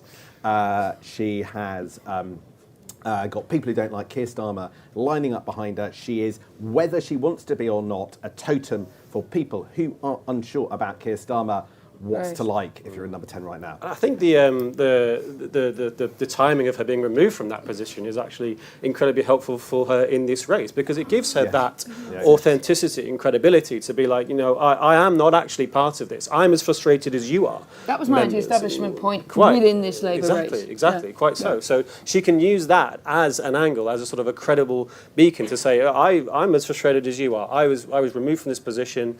I'm no longer part of that. So vote for me. And cliquish, inward-looking. But hang on, isn't there a bit of a paradox here? You told us a sort of earlier on. There was there were a lot of people around the kind of the Burnham camp, and that was quite sort of decided. Then we know there's a lot of undecided people. Lucy Powell, I am told, doesn't, and fair enough, actually, it's a race of two women, and Labour, for all its many advances, never quite kind of makes anyone lead who's a woman, so there's that. I don't think she likes to be seen as a cipher only for Andy Burnham, and I can completely understand that. But on sort of what you've polled, maybe she should be a cipher for Andy Burnham. So now I'm like, oh, my gender studies is all over the place. Okay. Should we do the third and final area in this poll? I actually wanted Patchy to answer that. Oh, sorry. Oh, yes. Okay. Does she do better by attaching to Burnham on what you've seen more formally? I think based on the evidence of this polling data, I think it could be worth a shot, because Burnham, he sweeps the floor with Starmer, and he's picking up all of this frustration. So if Powell can become that person and that sort of lightning rod to be, I also represent that frustration. Myself, it'd be difficult though, because obviously he's not an MP. He's also more of an outsider, which is why I think we do see that differential in the don't knows. Because yes, Lucy Powell did get removed from her position, but she still was in that cabinet. She still is an MP. She's not quite got the same outsider value as Andy Burnham has, not even being in Parliament.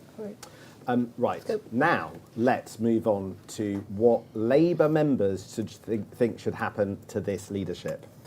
And only barely just over half, 53% of Labour members say that Keir Starmer should take the Labour Party into the next election as Prime Minister, as leader.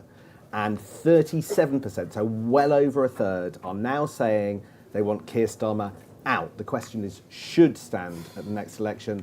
37%, almost 4 in 10, now saying Keir Starmer should not lead this party into the next election. A couple of associated numbers. Actually, people are ever so slightly more sympathetic to him. 33% say he's doing a bad job compared to 62%. So you even think he's not doing too bad, but you don't want him to stand. And actually, Labour's own view of itself is much better than the view of Keir Starmer. So they don't think the Labour government is doing so badly, but they do think that Keir Starmer, and that is a difficult lump. It's not it's not impossible to get over those figures, but that is problematic and clearly has shifted dramatically over the course of the last 12 months, because I think you barely would have got single figures for that in this cohort back shortly after the July general election last year. Anne? I'm interested in historically, Patrick, how you're seeing this. I mean, I can only echo what you're saying. It's not good, is it? I mean, it's like he's not calling home going, "Hey, babes, it's all right. Honestly, I've seen the poll. It's really good." So there's just that general undertow of dissatisfaction. You put the numbers on it. They are. They're not extreme, but they are a substantial, like a block. Yes. I was actually writing about this for our sister publication event today. So starting to say, hey, what's gone wrong with Keir Starmer? I mean, if you're sitting in another capital and you're an interested political readership, you're like, I'm sorry, what? Like this seemed all to be so good. So that seems, to be substantial. I suppose the voice, the gremlin in the back of my own head says, politics has been so changeable. Opinions have been so changeable. There's something like a labile sort of mood that we live in, and they're up, they're down, they're heroes, they're villains, and yet something comes out in the wash.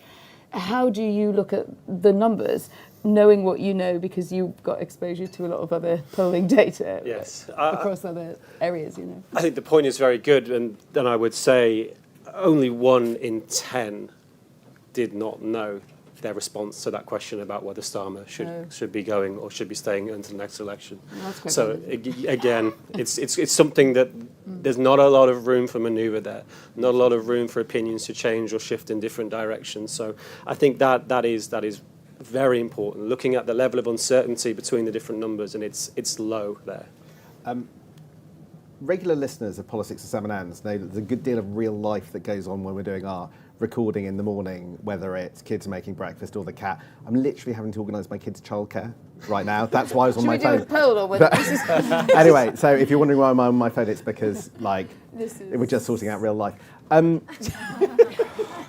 It never stops. Right, Patrick, there is another story within this set of polling which you think is quite interesting about whether or not this party is ready and braced for welfare changes. Do you want to explain what it is? Yeah, so this was a really interesting story that we picked out. So members overall are split on whether or not welfare spending should be reduced by 48 to 46. So really, in a poll of 700 people, that's a statistical tie. They do, however, think that the next deputy leader should be supportive of future changes to try and address the welfare situation, and that margin is 58 to 30%. But equally, they thought by 60% of them thought that the welfare changes that were tried to put through previously were the wrong priority at the time. So I think that creates a really interesting picture of where the Labour Party membership is right now. So it's not the case that they don't want welfare touched whatsoever. There's certainly a constituency of members that think that this issue needs to be addressed. And even if they're thinking about perhaps putting Powell in there, sort of disruptor to Starmer, they still want that person to be constructive within the party regarding those changes for welfare. But perhaps it's going to be an issue of timing and exactly what is done. But interesting numbers, I think, in there.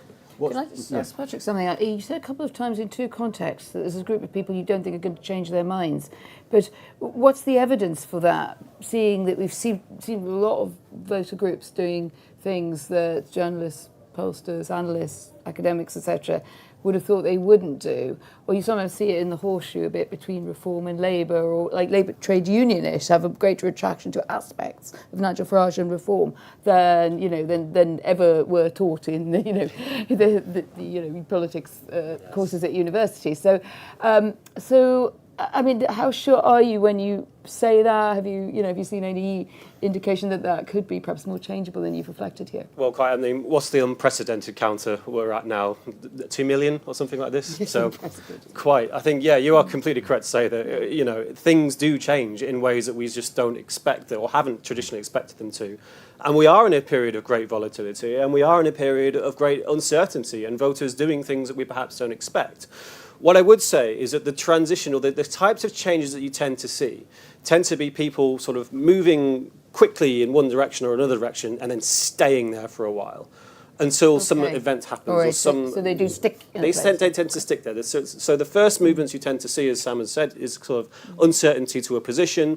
Then the position is generally maintained until something big happens, like an election or some kind of scandal, some kind of fallout. And then you might see another shift, and they'll stick there.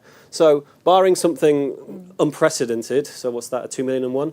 I think this is probably where we're at and where we're going to land. But, we've got about 4 minutes left. We really want questions particularly for Patrick. Patrick is basically the best pollster in the country, the best company in the country, and so it's a pleasure for me to be able to ask him questions. So feel free to dream one up. I'm going to go slightly off topic and ask you a different type of polling question. Last week, Sky and YouGov did this ginormous MRP, the polling projection that projects every seat in GB. And that was basically a landslide for Reform, and the Tories went down to the mid-30s in seats, and Labour 100 and something. But we were just talking about the permanence of results. And I'm going to ask you to think of all of the polling that you've done and project this scenario. The one thing I can see totally disrupting politics in this Parliament one more time is if Nigel Farage detaches from Reform. How big a deal would that be? Would that mean another spin of the disruption wheel to the way that we see our politics? I think it certainly would, yes. Nigel Farage is a huge personality. Everybody in this room knows that, and probably everybody listening knows that. He's someone that the public know. He's someone that attracts a lot of favourability among a solid third of the public when we ask. But he's also somebody that attracts a lot of negativity as well. Almost twice as many people who think positively of him actually think negatively of him. So I think Reform sort of detaching, or Farage detaching from Reform, it could go in one of two directions. Either one, they lose that sort of central figure, that uniting person, that character, the charisma, the ability to sort of command that attention, and they drop down in the polls. Or alternatively, what if they could find somebody who is sort of as popular as him, but without the baggage, without that twice as many people saying that they don't like him? Could that even remove a ceiling for Reform UK? Because they're kind of stuck at 30%, as far as we can see. We've not really had them over 30%. So is there a lid on Reform support? Is there a Farage-sized cap on it that if you took it off... Quite a big ceiling, isn't it? I'll be happy with that ceiling. Yeah, it's quite... Chandeliers everywhere. Yeah. Your houses have those ceilings. Yes, thank you. The bickering never ends. But is there 30? That's... Do you think at this point in the cycle... At this point, put it this way, Reform are now the principal opposition, right? And typically mid-parliament, if a government is unpopular and the principal opposition is kind of funneling or channeling that support, we probably would expect them to be up at around 40%. Okay. Are there any questions? Anybody? Right, Annabelle. Yeah, I'm always just very interested in how easy it is to find these Labour members to poll. You've been speaking about these Labour members. Where do you find them, and how do you know they're representative? Yeah, that's a great question. So we have a panel of about 500,000 active members in the UK, and along with many other pieces of background information we have about them, such as obviously age, gender, education, we ask them if they're members of political parties. So they self-report that to us, and then through a series of I won't bore you with the details, a long series of checks which happen afterwards and before every survey, we double check with them, we make sure we ask questions to maybe trip them up to make sure that they are actually members and we can trust them. And then we give them the poll. And how we can be certain they're representative? Well, of course, polling always comes with uncertainty, but there are two things that we do know about Labour membership. One is we know how they voted last time, so we can benchmark to that. And two, because we've got this panel and because we talk to these people every single day, we've been able to watch, as far as our panel can tell us, how the Labour membership has changed since 2020 and account for that in our models of the membership.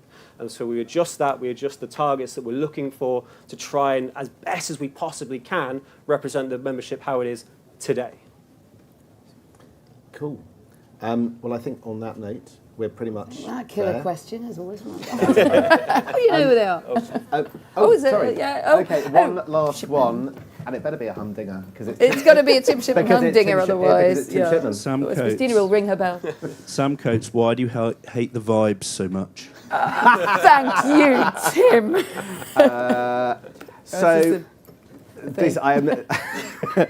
So regular listeners may know that Anne and I regularly discuss whether or not a vibes-based analysis of politics is the right one, or whether or not maybe we should include some policy and in fairness, I think you would agree that it's not an either-or. You need to do both. It is very easy to get swept up in the story of our politics, but I think there's so much more to it, because it's not just the storytelling that they tell us. We have to double-check what they say. We have to double-check what they do, because often what they do is very different from what they tell us. And if you only do vibes, you only do what they tell us. It's self-reported emotion that you don't like. It's when people say, he's feeling, she's feeling X. And this, I'm afraid, that Tim just literally read this one out in hives. I get that, and I think that's a good corrective. It's what's really, it's the old thing, like the ranker thing in history is like, what really happened? Because you've written a few books about this, Tim.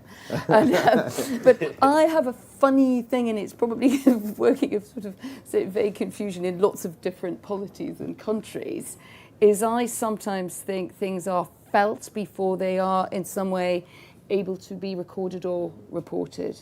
And therefore we have what we hope is a fruitful conversation about this. A tiff, as it's also known.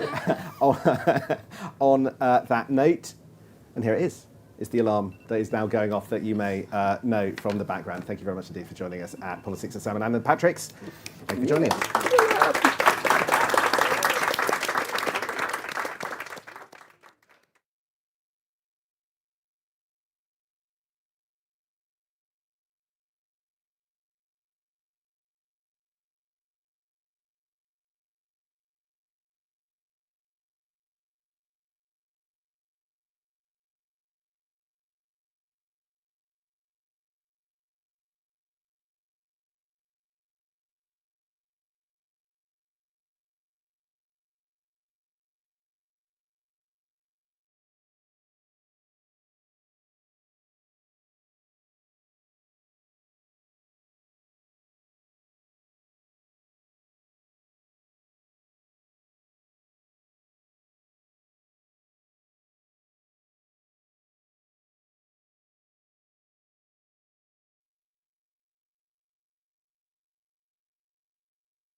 Hello everyone, thank you for coming to the Politico pub. That was the division bell, which means that we are now live online. I'm Dan Bloom, political editor in the UK for Politico, and I'm very pleased to be joined by the Chief Whip, Jonathan Reynolds. Thank you. Yeah, you can do that. I think Chief Whips don't get many rounds of applause. That's quite a nice start. And even better, he has actually got a pint of beer, which I think he's the first speaker brave enough to do that, so thanks.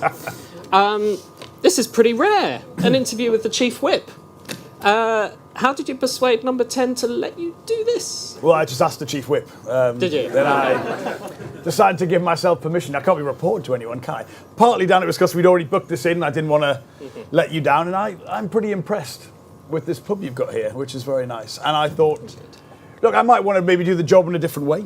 I don't think you necessarily have to do a job like it was in the 18th century, even though we kind of like that in British politics, so we can look at that in a different way. And I think, look, you clearly, in a job like this, you're moving from running your own bit of the show to being, in the centre in a team of people. I spend a lot of time with the Prime Minister, obviously having now number 9 Downing Street next door. The front door's not as good, but the office is quite nice. And I think, look, I'd like to maybe be a Chief Whip who obviously does the job, gets our legislation through Parliament, works with my colleagues to do that. But I think also there is a need to sort of explain about the decisions we need to make in government, some of the trade-offs we need to make within there. And I think if you treat people well and explain the choices, they understand those. So you'd like to speak publicly a bit more. You don't want to be in the shadows. Well, it's clearly a bit more behind the scenes, right? I mean, that's there's no doubt about that. But I mean, the good bits of the job.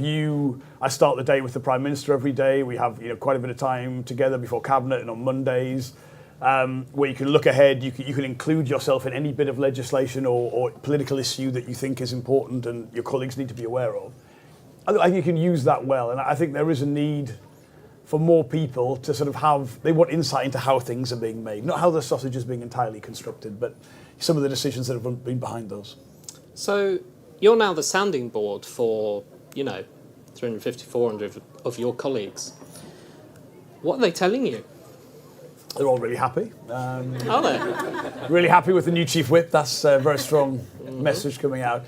I mean, look, I think we take the year and a bit the new Labour government's had. I think, look, I used to think of the things I did in DBT, the big calls we made, openness to trade, the 3 trade deals, the interventions on industrial policy, energy costs coming down, skills, finance. I think the work we did on Holland and Wolff or British Steel, really, really important. And then I add in on, across the board, I look at what happened with, the free school meals or defence spending. I think we've made a lot of the right calls, I really do. Now, have we told a story which is the sum of those parts and what links them together? I think, there's more to do on that side. And I think colleagues want a lot of that to sort of, be consistent and improved, frankly, in the second year going forward. But, what I really like about this conference, you'll have seen this in the Prime Minister's interview on Sunday with Laura Koonsberg, is it's a much more assertive articulation of the choice the country's facing.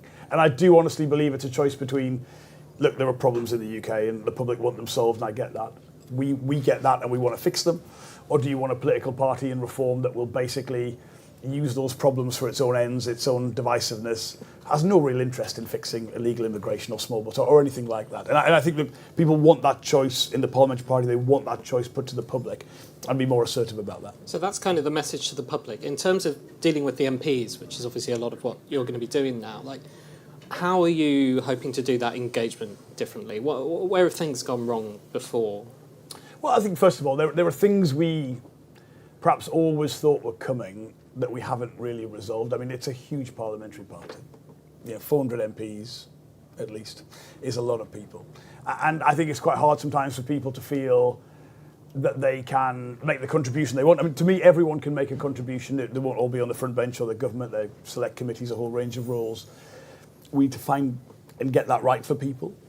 Look, I always say there's no point any of us, going on the media and saying it's hard being an MP, because, look, our constituents' lives are hard and they aren't, appreciative of us saying that. But it is a tough time in the sense of I can't think of a previous era where a member of parliament or a councillor even has faced the kind of pressures they face in terms of people's expectations and the general political environment. It has deteriorated a lot in the 15 years I've been an MP. And that is difficult. If you're a new MP and you're now, you've been doing something, perhaps weren't even expecting, in some cases, to get elected for your seat. And all of a sudden you're responsible for the entire government in your area. That's tough. You know, I do understand that and recognise that. But I've always liked, I like my colleagues. You know, I like being in a tea room, I like talking to them. I loved the year at Business and Trade. I was fascinated by those issues and what we did. But I do care about our colleagues. I think, look, any government, if you cannot get your programme through, if you can't deliver upon that programme, if you can't show that we can make difficult decisions, and you have to make, that's what government is, right, difficult decisions, you won't achieve the change that people want to see. So we need to be one team. Everyone's got to play a role. We've got to respect and engage people. The biggest one, though, was welfare cuts in the summer. I mean, MPs just would not stomach that. A very sizable number of MPs. So you're going to, at some point, the government is going to come back again and is going to want to do welfare cuts again, or welfare reform, or, you know, a bit of both. What are you going to do differently? How are you going to be the man who gets that through? Well, let's just, Dan, be clear about this, right? We were not talking about cutting spending on welfare. We were talking about it growing less fast than the projected very large increase, but it was still going to go up by billions of pounds. Cutting entitlement. Well, I think, look, I mean, you cannot simply spend as much money on everything as everybody wants.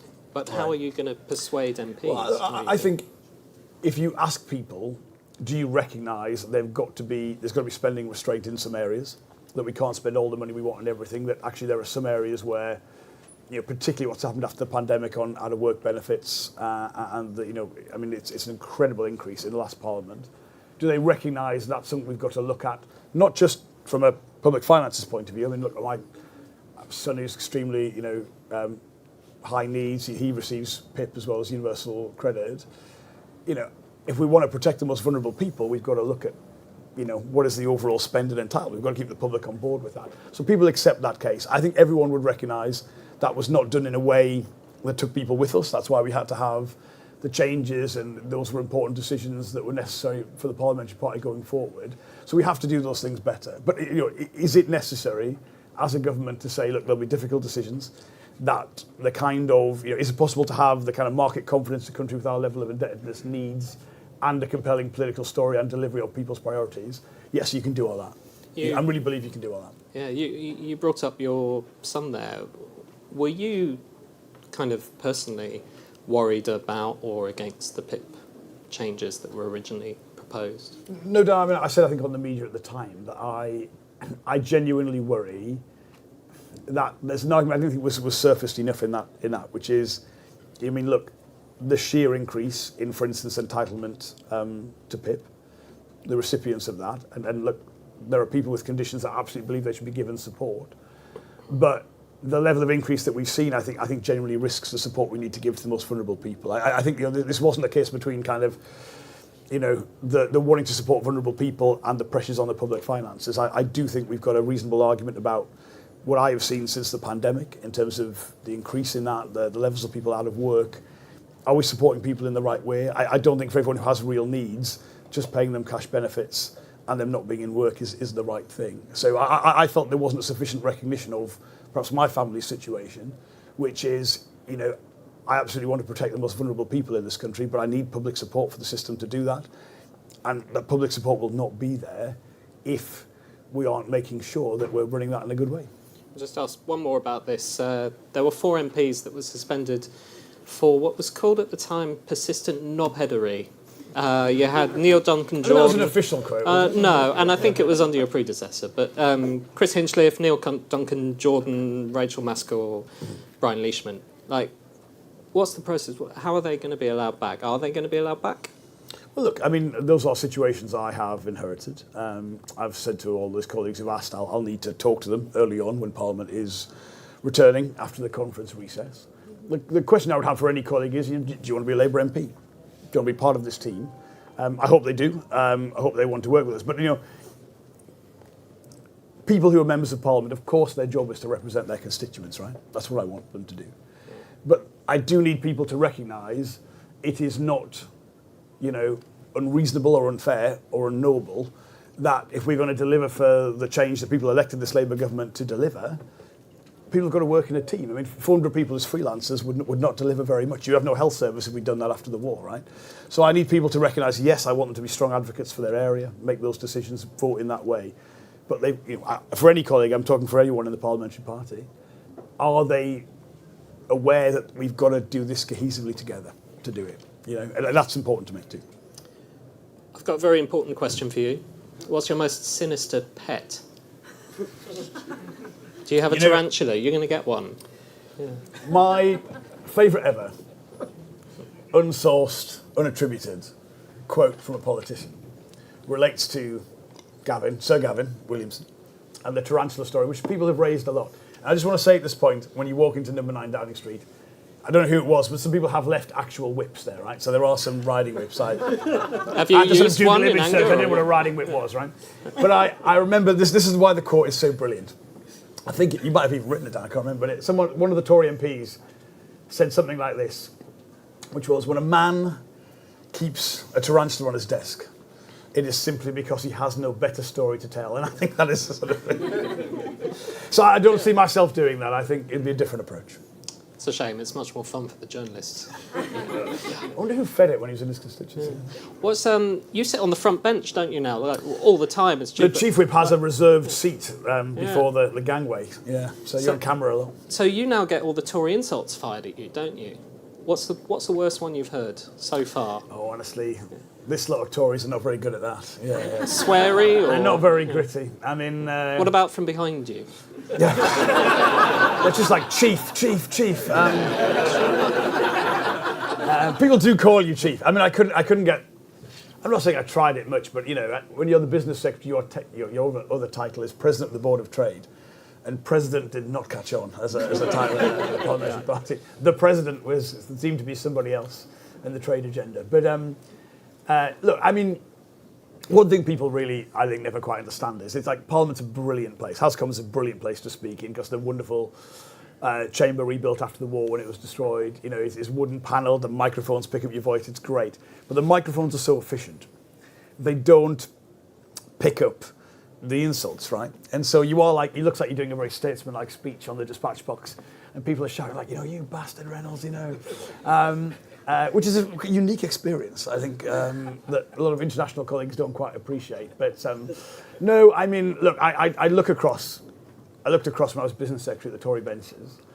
I don't mean this like in an arrogant way, but I feel a sense of genuine pity for them because I know how hard it is to be a shadow minister. And I understand the Tories have far less support because of their relative lower numbers than we had pre the election. Look, I just know how hard it is when Department like Business and Trade alone was 1 week we had, I think, 3 or 4 important statements because the steel stuff, the trade stuff was contemporary, the post office, industrial strategy. You might have a big industrial issue, which is an urgent question.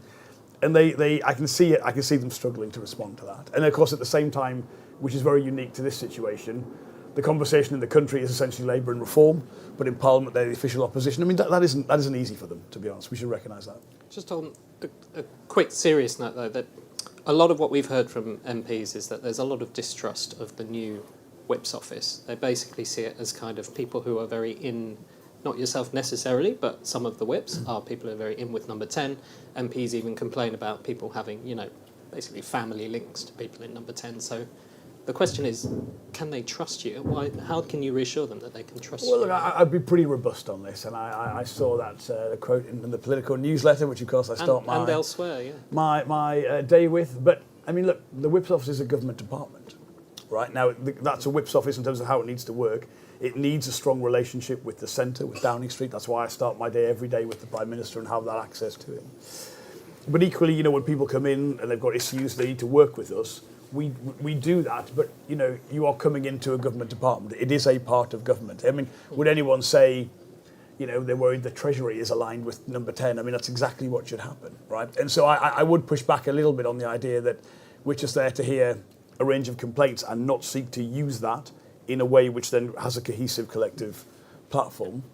And on people personally, I would just say, I think it should be okay to ask people to be treated on their own merits and their own skills.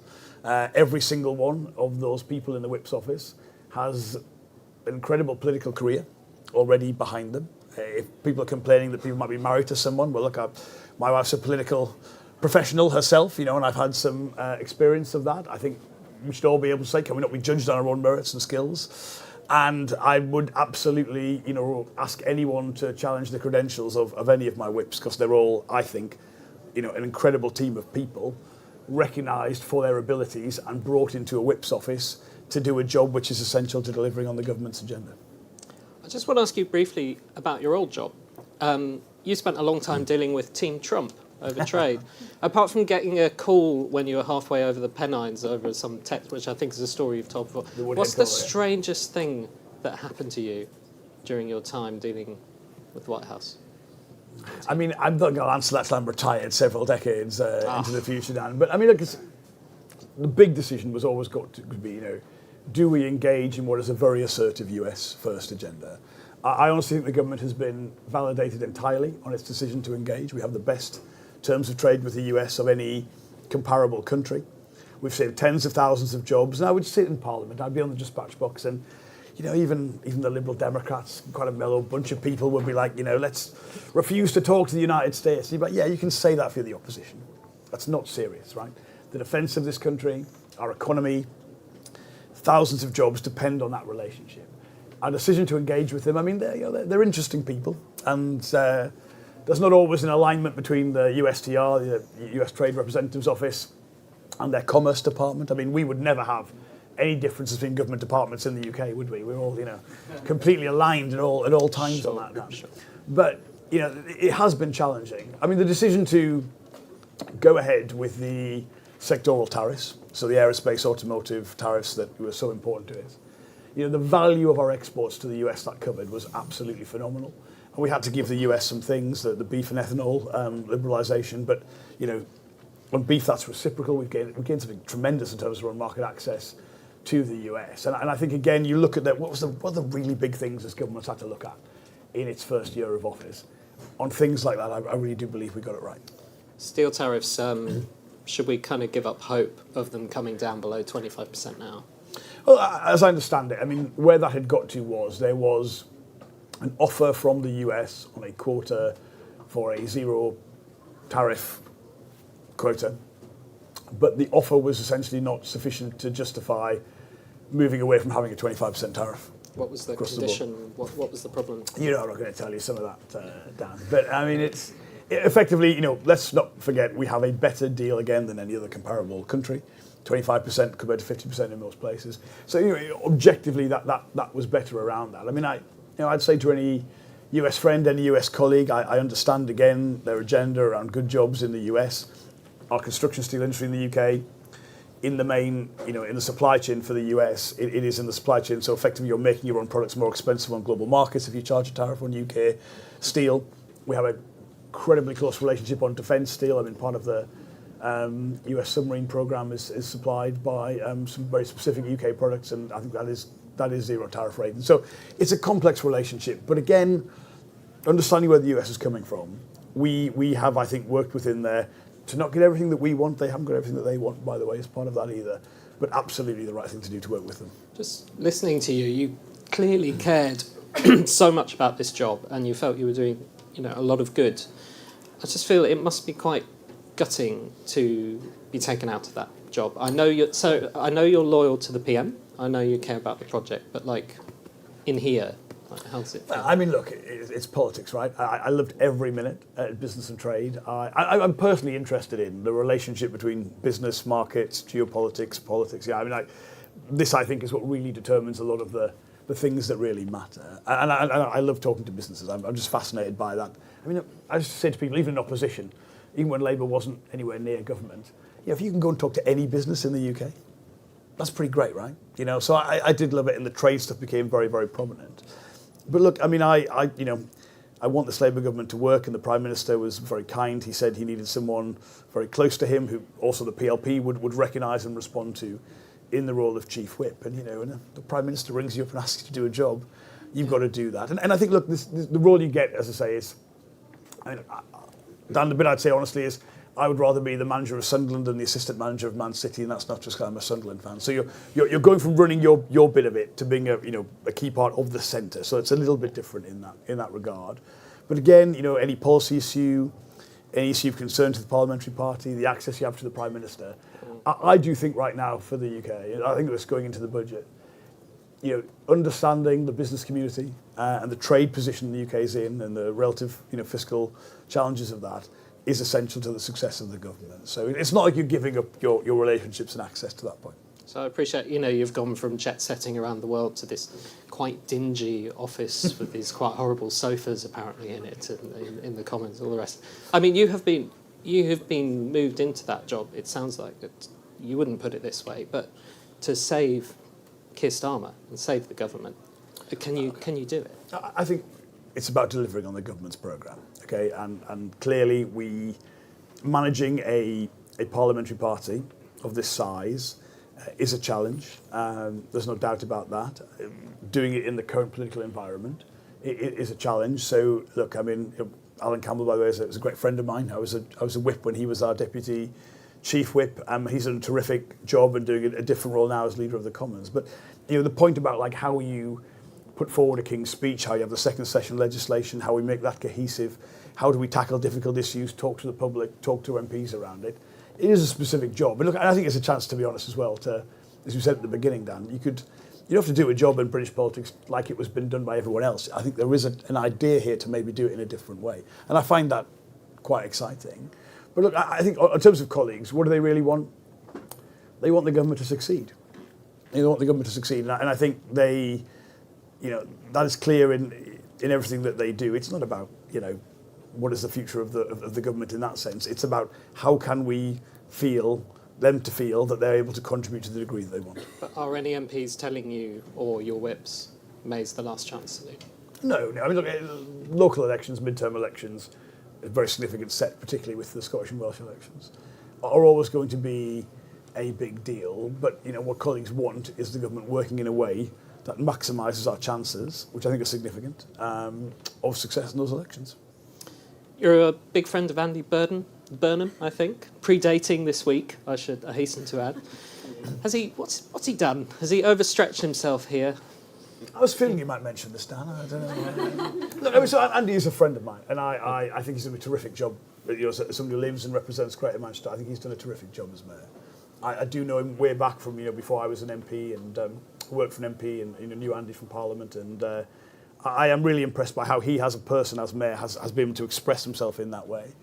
At the same time, I'm a very close friend of the Prime Minister, and I've said repeatedly, I think there would be no Labour government if we hadn't changed the Labour Party, and Keir was essential to that. And then he won the election, and that deserves recognition as well. And look, there's a lot of work to do to turn this country around and give it what people want it to be. Everyone can play a role in that, and that's both from our mayors and our cabinet and Prime Minister. So look, for me, it's quite happy to say I think everyone has an essential role in that. I was going to say the last question, really. Like, you obviously have a huge amount of loyalty and respect for the Prime Minister. Does it frustrate you?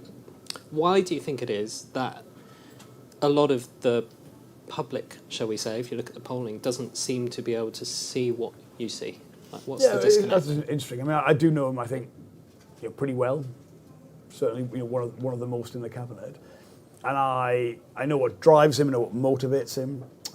I think, he represents something we haven't had enough of in the UK. He's a genuine working class guy, done well, and then taking that success into politics and using that as the base. He could have had an easier life than being Prime Minister, there's no doubt about that, but he got involved, rolled his sleeves up, and we really needed him. We really need a leader like Keir after the election defeat in 2019 to do that. And I mean, with many of my friends, I'm very close friends with a lot of the cabinet. For some of them, I think it's harder than others, maybe to get across who they really are, and that is worth thinking about. But I also think, the kind of environment we're in now, guys, which is like, sometimes one thing that's very different today to even 5 years ago is you can knock on a door and talk to someone, and it's not like they've got different political views to you, which you understand are coming from a kind of centre-right or right-wing place. Sometimes you realise they're exposed to media political influences so beyond the mainstream that we as a party are not quite in that space, and they're being motivated by things that they've seen. I'm not quite sure what the answer to that is, to be honest, but I absolutely have no doubt in saying, in terms of the credentials, the expertise, the personal motivation, this is a Prime Minister the whole country could be proud of, definitely. I've got some quick fire questions for you, and then we'll go to the roving mic. Okay. So prepare your questions, everyone, please. Carrot or stick? Carrot. Change or renewal? Change. Do you know what the difference is between? I'm not really sure, to be honest. It's actually just gone to a thesaurus and did it. Yeah, look, I think country wants change. Noel or Liam? I always felt Noel was, the genius behind it all. Angela Rayner or Andy Burnham? Both very close friends. And DBT or the Whip's office? Both brilliant jobs. Excellent. Right, let's take some questions if people are up for it. Come on, so we've got one over here. Mason. Following the Hartlepool by-election defeat, it was reported that Keir Starmer kind of wanted to resign, and it was his close aides and confidants that stopped him from doing that. Given you're so close with the Prime Minister now, potentially more than ever, has he confided any doubts that he is the right man for the job at the moment, or any doubts of how much cut-through he's having? Like, what are the doubts that you hear from him? No, look, I mean, I do spend a lot of time with the Prime Minister. I think he has been, certainly in the last few weeks, incredibly resolved on the difference the government needs to make to people's lives to make that difference. I don't want to sound like I'm giving you a line, but any sense of what you're suggesting is just not there. This is someone genuinely resolved to make the difference and keen to make the argument that if you want the problems that people are frustrated about in this country sorted out, it's going to be this government that delivers them. And frankly, no one else is even on the pitch when it comes to that. So I like that. I thought that the tone in the Sunday media interviews was assertive, was clear on the difference that we need to make and the choices available to the country. I think he's still got as much fight in him as he had 15 months ago. Yeah, more. And he's absolutely going to go to the next election. Look, we've all come in and learned. It's quite. I mean, one thing I always felt as a Secretary of State is it's quite unusual when you're coming in as a Secretary of State, because usually be a junior minister and move up, right? So and there are things where I think the system has been incredible. I thought the weekend we recalled Parliament passed emergency legislation to save the steel industry was just an incredible bit of statecraft in the UK. There are other things where we're all a bit frustrated how slow it is to make things happen, right? And you learn how that system works. And I think a Prime Minister in Keir's position has done some great things, but recognises, where you need that system to move more quickly. And that's why you become more resolved in the job. All right, let's take another question. We've got the lady at the front here. Thanks. I'm going to ask you about skills. It was in Department for Education, it's now in DWP, it could have gone to DBT. It's relevant to so many of the government's agendas. And you also mentioned earlier in the context of PIP that you don't want to just give people money. You've got to have something else. So what would you have done if you were still at DBT on skills? And what are you going to do now to join up this issue across government? Look, I mean, the reason I have always had an interest in it is it's going to be the number one issue for any business, right? Have you got the talent? Have you got people coming in? Is the system working in the way you need it to?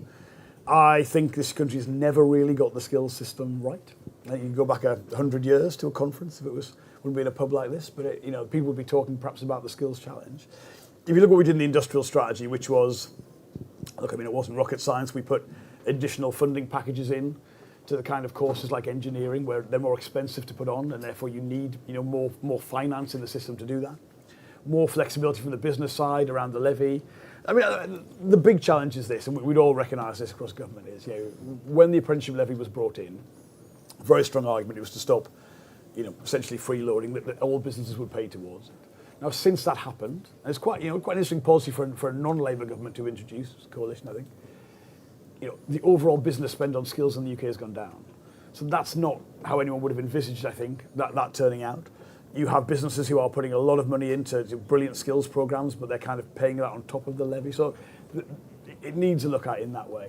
The reason I think the business voice is so important in that is we can do all the supply side reform we want, but businesses need to take people on. So you've got to listen to them. And how we put that voice into the system, I think, is important. But I also think the Department for Education, schools have to be the number one priority. You just can't expect anything else. I think what has happened with Pat taking over some of that and Skills England in working pensions is really, really interesting. And I would imagine Peter and Pat working really closely together to make sure the business voice is part of that. But, again, it requires businesses having a bit more flexibility over some of those funds, however you do it. More capacity in the actual quality of the courses. Some are more expensive, more money needs to go into that. On things like defence spending, of course, part of that has to be on the skills supply chain. That's not just some people have good careers, but that is a strategic need as a country to have the skills base to do that. That's what it's got to be about. And look, I get from business in particular tremendous appetite to engage in that conversation. Now, I think the Industrial Strategy Council is going to continue that work, and it'll work slightly differently with working pensions now, but it's essential to getting it right. Got another question here, and then I can see Kevin Maguire from the Mirror bobbing in the corner. So we'll go. You said at the start it was going to be more kind of, you were going to do things slightly differently as Chief Whip. Does that mean that sort of the little black book is going to be consigned to history? Is it more pastoral over punitive, or are you still going to be able to crack the proverbial whip? Well, look, when I say we've done it differently, I mean, I've not run this past anyone, but I see him as Chief Whip, I can just make that decision unilaterally. There's no little black book handed down. I mean, I don't know how risky I want to be here, but I'd say, look, the problem these days is not you have to have someone's secrets. It's like they might voluntarily put something on the internet that is more difficult to deal with. And look, I think, go back a few decades, right? If you wanted to be someone gaining recognition in Parliament, you would need journalists to write up the speech that you made. There wasn't even TV cameras at one point to cover that. You had the Whip's office controlled not just the front bench, but even who was on select committees. All that's gone. Right? If Dan here was an MP and I wasn't happy with him and I was quite mean to you, I might threaten you. I wouldn't really, but if I did, right, you'd probably just tweet that and become immediately invited on the television news, right? So like the levers are different, and I do think fundamentally, you treat people well as a starting point. Only a strange type of personality reacts badly to that, but I think we've got to recognise that. And look, I need all my colleagues to, going back to that point, we will achieve nothing unless we work as one team. But how do people feel they're part of that team? I think that's the answer to that question.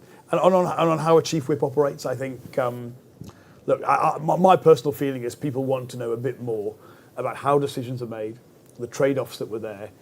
Once you take, you're doing that conversation on a doorstep because they've seen the national news, and you say, well, look, we could have gone in that direction, but these were the trade-offs of that decision.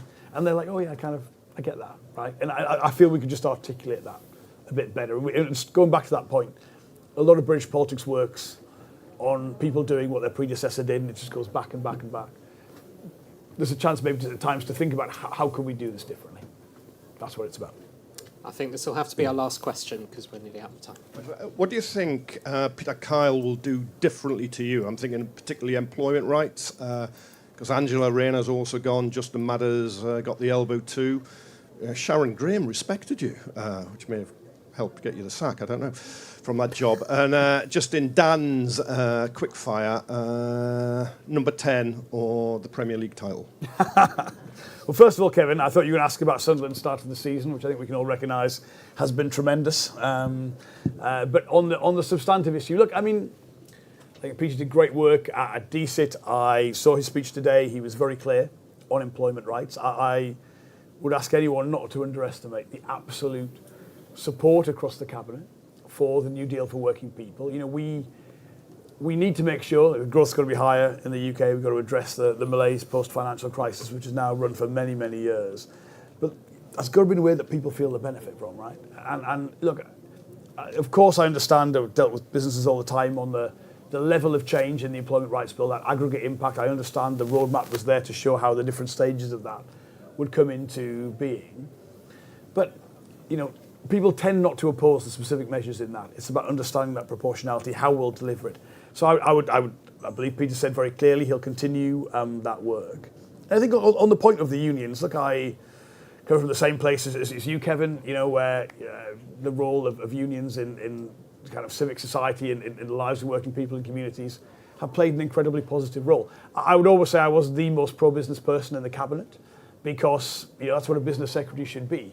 If you can do that and at the same time gain respect from general secretaries, work collectively, constructively with them, I don't think that's a bad thing. I think that's exactly what it's about. I mean, I've said a few times before, I felt in the Tory years, sometimes you had trade unions fighting more strongly for British industry than the Conservative government did. They were absolutely about jobs and industry. I think that's an agenda we can get behind and support, and I think that will continue. And all the appointments, not just Peter, but Chris, Blair, Kate, Chris Bryant at Trade, these are colleagues I would have total faith in taking this agenda forward. What about the quickfire? I mean, do I get to like play in the Sunderland team and win the Premier League title and maybe be the captain, Kevin, and kind of, you know, I mean, that would be pretty hard to resist. Better than being Prime Minister. Well, I mean, it would be more fun than being Prime Minister. I don't know whether you'd want to do it in that way, but yeah. I mean, I think I'd settle for, Kevin, a period where both the Labour Party and Sunderland were both doing well. So we haven't had that from the kind of Peter Reid, Tony Blair crossover. It might be time for the, you know, Keir Starmer, Régis Le Bris golden years. Well, you can dream, I suppose. Thank you very much, Jonathan Reynolds, for coming in. Thank you very much.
For 'tis the bell.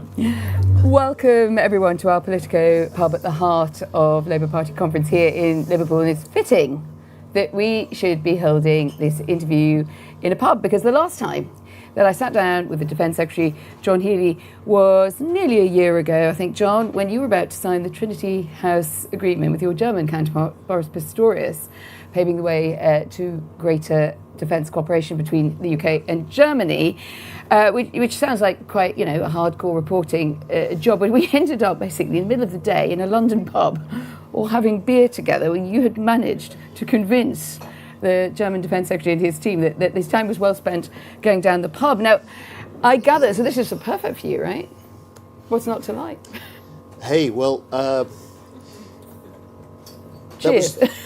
First of all, cheers, yes. Cheers to everyone. We'd actually just signed the agreement, and then rather than have the formal bilateral meeting, I suggested we went down the pub. That was the Traitor's Gate, but we'll move on from that. It was, why did we do it? Yeah. Other than because you just like going to the pub. I think in the end, because, and I hadn't expected this when I got this job just over a year ago. I hadn't expected the relations with my counterparts to be quite so important. I'd sort of thought, and I suppose I'd forgotten from 14, 15 years before when I was in government, most business is conducted government to government. You've got great civil service machines, but actually in the end, the personal relations really matter. And particularly in defence and security, where we were trying to rebuild. First of all, we'd set out as a new government to reset relations with some of our closest allies. We were setting out with Germany, in this case, to strike a historic deep agreement on defence, which we'd never had. And in the end, it is your personal relationships which often get you over the line. And he's still there, so of course that was a good investment. And he's still there. But you pulled off this trick as well with the Australian Defence Minister, so you've got a collection of beer mats for different Defence Ministers. Well, that freaked the department out. This was in the first 2 weeks, where the Deputy Prime Minister of Australia and the Defence Minister was coming to the UK after we'd been to Washington for the NATO summit. And I said, I don't want to do the bilateral with him that he was coming for down in Whitehall. I want him to come to South Yorkshire, which is where we live and where the constituency is. And I wanted that partly because politician to politician, you're trying to understand and know people. And as a politician, where you're from matters. It matters to how you see your country, how you see your role. And in the end, these formal bilateral meetings are normally on long tables facing each other with large delegations, and you can't really get to talk to people. So we did a visit to a Sheffield foundry. We did a formal bilateral in a large country house in the constituency, and then we ended up in the Rockingham Arms in Wentworth Village, which for any of you, if you're ever in Rotherham, I'd highly recommend. There goes the tourist announcement.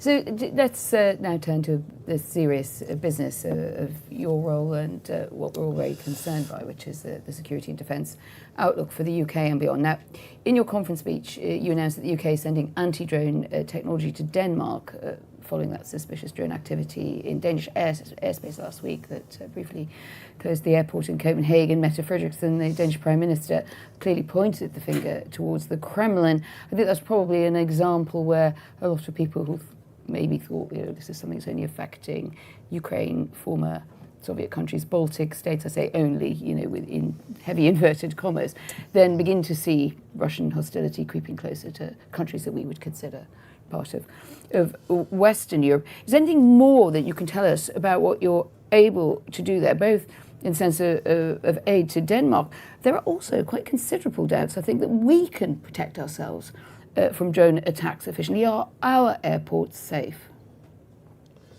Well, first of all, we're deploying today the counter-drone technology that Denmark wants now in response to the drone attacks it's seen on its main airport and its regional airports. So that's been deployed today. If anybody's surprised by Russian testing us, Russian aggression, this increasing activity, the increasing attacks in the grey zone, there really shouldn't be. We've seen this before, from everything from the Salisbury poisonings to the fire bombings of factories in East London. And we've seen with Russia a doubling of the air incursions into NATO airspace in the last year alone. So, no one should be any doubt that we are facing that a level of grey zone activity and aggression, which is testing us and testing other countries. It's one of the reasons that the Strategic Defence Review, when we published it in June, said, look, drones and counter drones have got to be a much bigger part of our thinking and our preparations in future. And I have to say, when we came into government just over a year ago, the previous government had a drone strategy. They'd published it. There were more pictures than pages. There's no funding behind it. And one of the things I've done in this year is to double the amount of funding to 4 billion that we will put into this sort of technology in this year. Well, you have certainly said that the UK will play a big role, and as you say, you've put your weight behind that idea of a drone war on NATO's eastern flank. President Zelensky has warned that the dangers of drone warfare spreading beyond Ukraine will not take long to be even nuclear armed, let alone the damage that can be done by conventional weapons attached to drones. What I hear most, John, if I'm honest, as a reservation about everything that the government says about the pace of its investment, is that the threat level is rising faster than what you're able to deliver on your present trajectory of spending, and that the so-called threat window is going to open pretty wide as soon as 2027. Do you believe that you can guarantee the safety of the country by then? We will keep the country safe. And I sort of contest your contention, if you like. What we can say from Ukraine is that the pace of technology and its development is accelerating. What we can say from Ukraine is that the nature of warfare is changing. And what we can take from Ukraine are some of those lessons and make sure that we learn them ourselves. So you've heard me today in my speech at conference emphasising the fact that this record of defence investment that as a government we're now making is in part to make sure that we can use defence to drive economic growth, that we can get a defence dividend that builds up our British innovation and industry base, because the principal lesson that I take in this area from Ukraine is that a country, when it's under threat or forced to fight, is only as strong as the industry that stands behind it. But That's I notice number one. you haven't really talked about that timeline, and that's the reason I wanted to press you, was just to let me give you an example of that.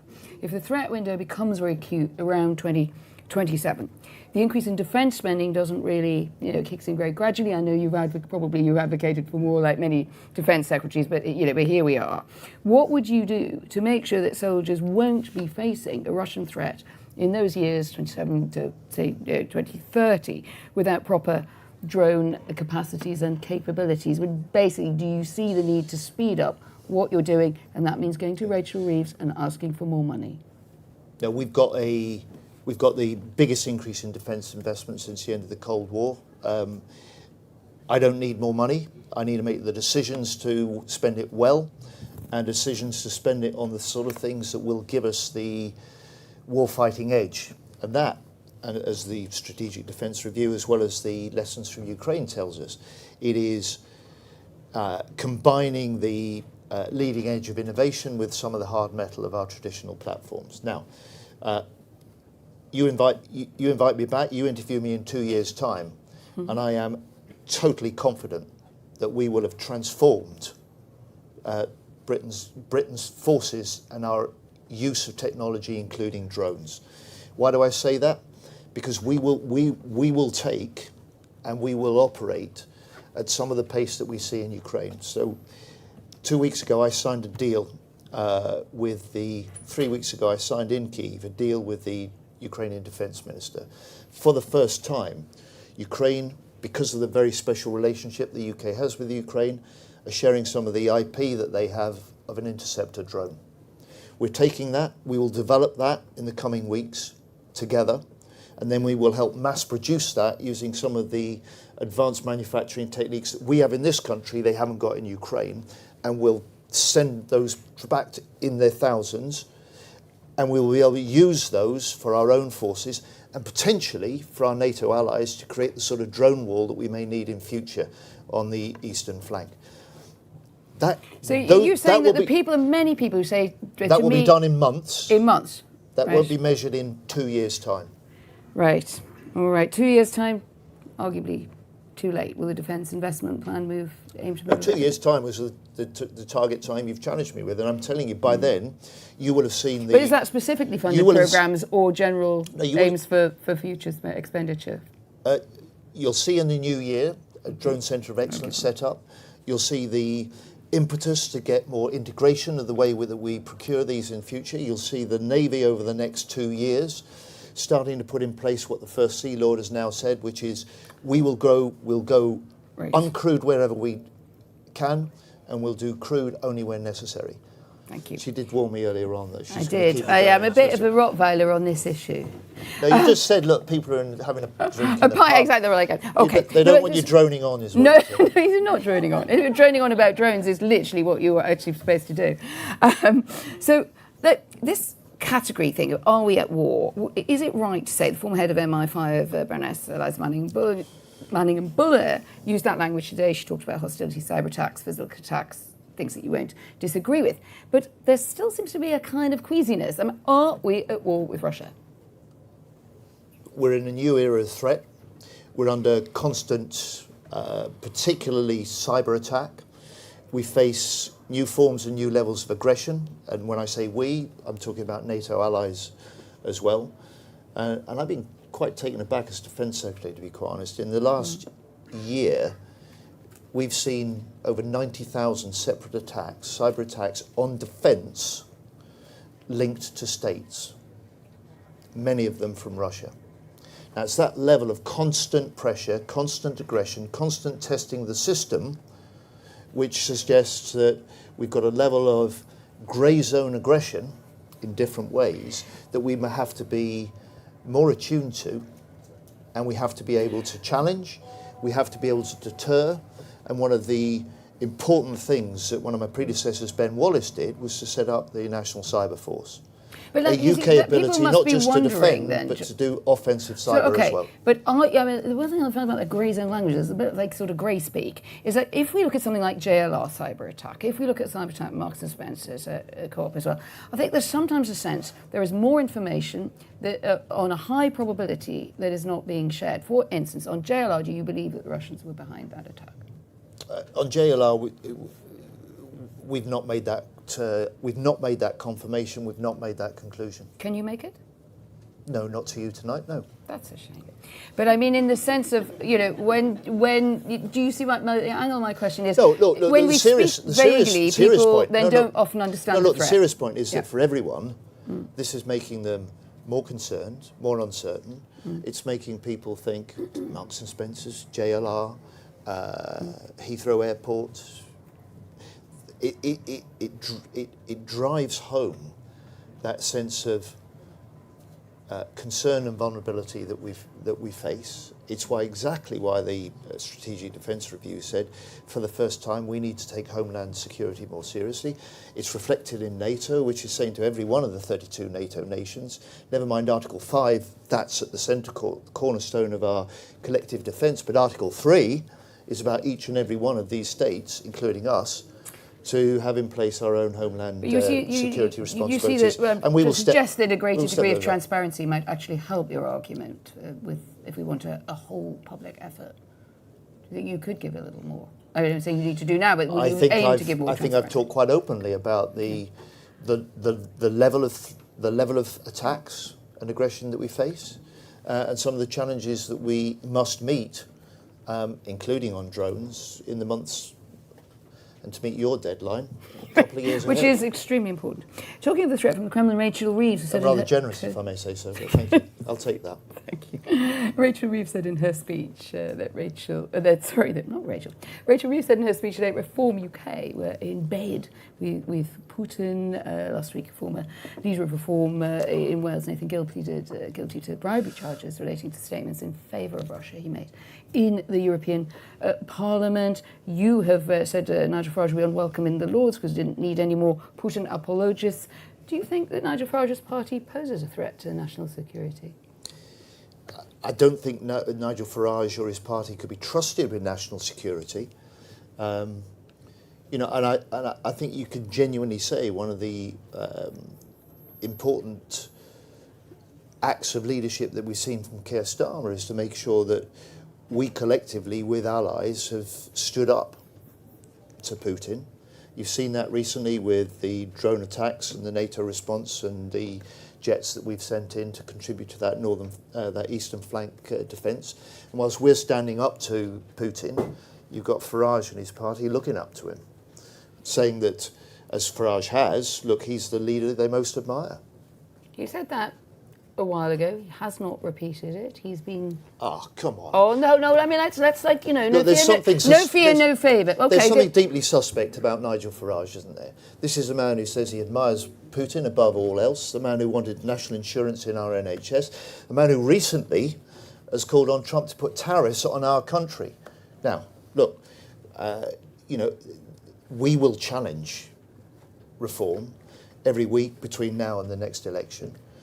Because when you challenge reform, when you challenge Farage, it's clear he trades on anger, can't supply answers, and people, when they are taking a view of the next government, will take a view of whether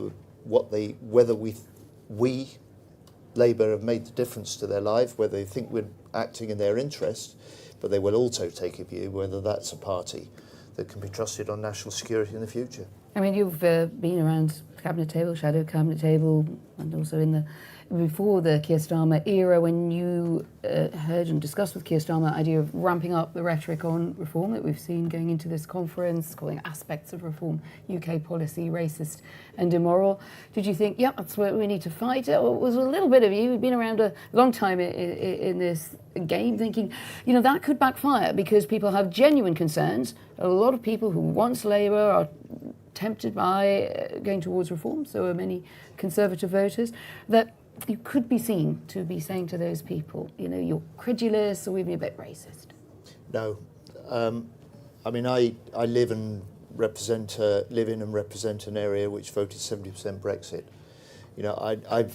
I've dealt with UKIP when I ran the Rotherham by-election in 2012 that went from 0 to 24% overnight.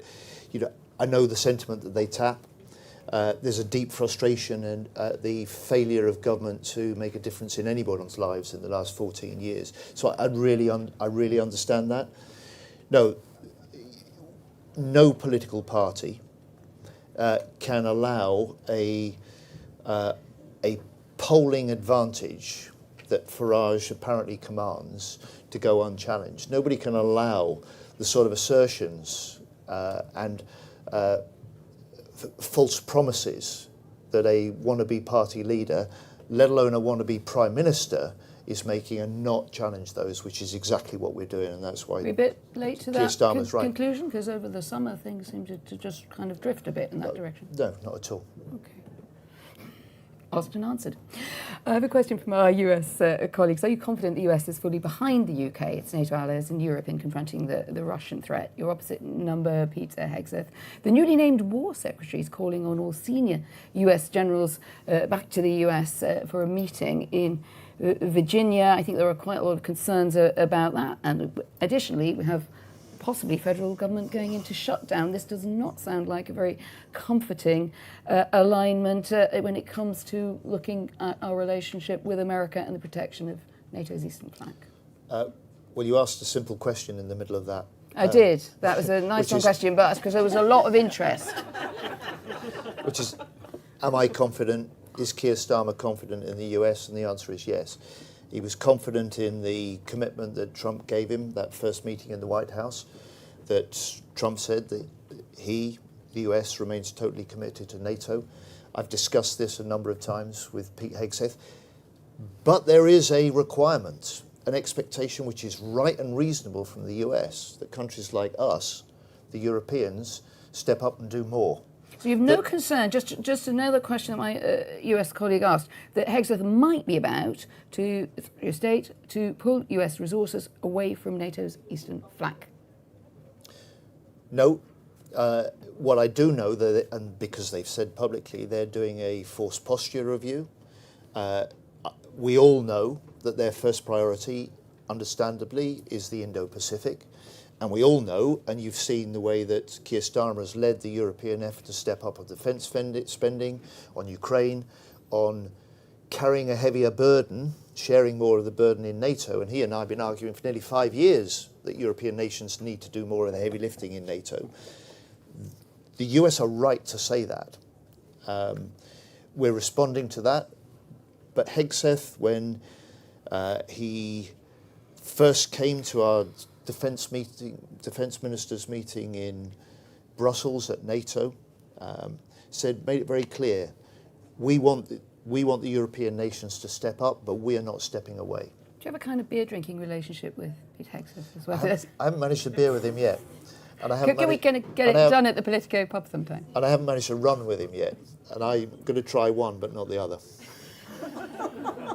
Do you fancy being called? I've done both with Richard Marles. Do you fancy being called Secretary of State for War, which is his new title? No, I'm looking to the future. I've actually got in my office an old red box that says Secretary of State for War. Great. And it dates from that period up to 1964 when we did have a Secretary of State for War.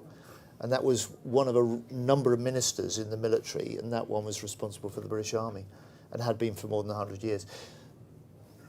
But you don't fancy changing the brass plate? Well, look, my job's defence. My job's building up our deterrence so that we can avoid the wars we don't want to fight, but we're strong enough to deal with them if we do. Well, one more for me, and then I think we'll kick it out to the floor. But I must ask you this, and of course it follows from the recognition by Keir Starmer, by the government of a Palestinian state. The UK has been massively cutting down selling arms to Israel. Should we stop buying arms from them? The pressure is rising in some quarters after the recognition just to see much tougher arms embargoes on Israel, given the conduct of the war in Gaza. I think we took tough action, we took early action, we took action that was rightly linked to the risk that any military supplies we put into Israel could be used and breach international humanitarian law in Gaza. That's why we withdrew 30 export licenses at the time. We've refused another 46 since. So we're a government that has stopped those arms sales where they may breach international humanitarian law. We're a government that has also been helping dropping aid into Gaza. And we're a government, as you say, that has for the first time recognised Palestine. And in doing so, brought along a number of other international countries with us. And you use the word Palestine, even though the borders of a Palestinian state are not clear. Sure. Just very, very briefly, your logic, and then we'll... It's about recognising and keeping alive the fundamental vision and belief that two states is the only way of securing in the long term a just peace. And we went into the last election with a commitment that we would take this step, and we'd take this step if it was part of a process. And I think you can genuinely say, look, we haven't acted alone, we've acted with other countries that have done the same thing. I think you can genuinely say this has shifted Arab opinion, where you've also got now Arab countries for the first time saying Hamas have no future in any Palestinian And one state. of your royal bosses, Tony Blair, is going to be back running that transitional authority in Gaza. Do you think he'd be as welcome back to the heart of foreign policy making or implementation under Keir Starmer? Well, let's see how things develop. All right, then. No, a couple of questions. One question. It's going to be you. I think what concerns me, and something that definitely concerns a lot of our allies, Canada, USA, with the ramifications of global warming, is our vulnerability in the Arctic. And I suppose, what do you think we can do, and what do you think we can do to support our Navy in defending the High North? Look, you're dead right. I've been concerned to talk about the High North for some time. And one of the visits that I did with Norway, which wasn't just about helping persuade them to land that £10 billion export deal for frigates with us, was a visit 400 miles north into the Arctic Circle. And what is clear is that Britain and Norway have for decades together defended that northern flank of NATO. And that northern flank of NATO will go further north as the High North opens up. So I think what can we do? We develop a deeper partnership with Norway. The fact that we will operate, we will develop, we will crew, and we will deploy the same anti-submarine frigates in future. A total combined fleet of 13 is part of that. And the day in, day out, week in, week out deployments we do with them and with the US is part of keeping that High North deterrence and NATO flank safe. We have deployed more Royal Navy vessels into the High North in the last year than anywhere else. That really got the Defence Secretary going. Thank you very much for that. I realise that we're interfering with everybody's drinking time and next things, so I am just going to let you go. But we used to we'll sometimes do a quick fire round. We haven't even got time for quick fire round, but yeah, I thought of one. Just have to choose Keir Starmer or Andy Burnham. I'll go with Andy Burnham's view that Keir Starmer's the best man for the job. That's an answer. Thank you, John.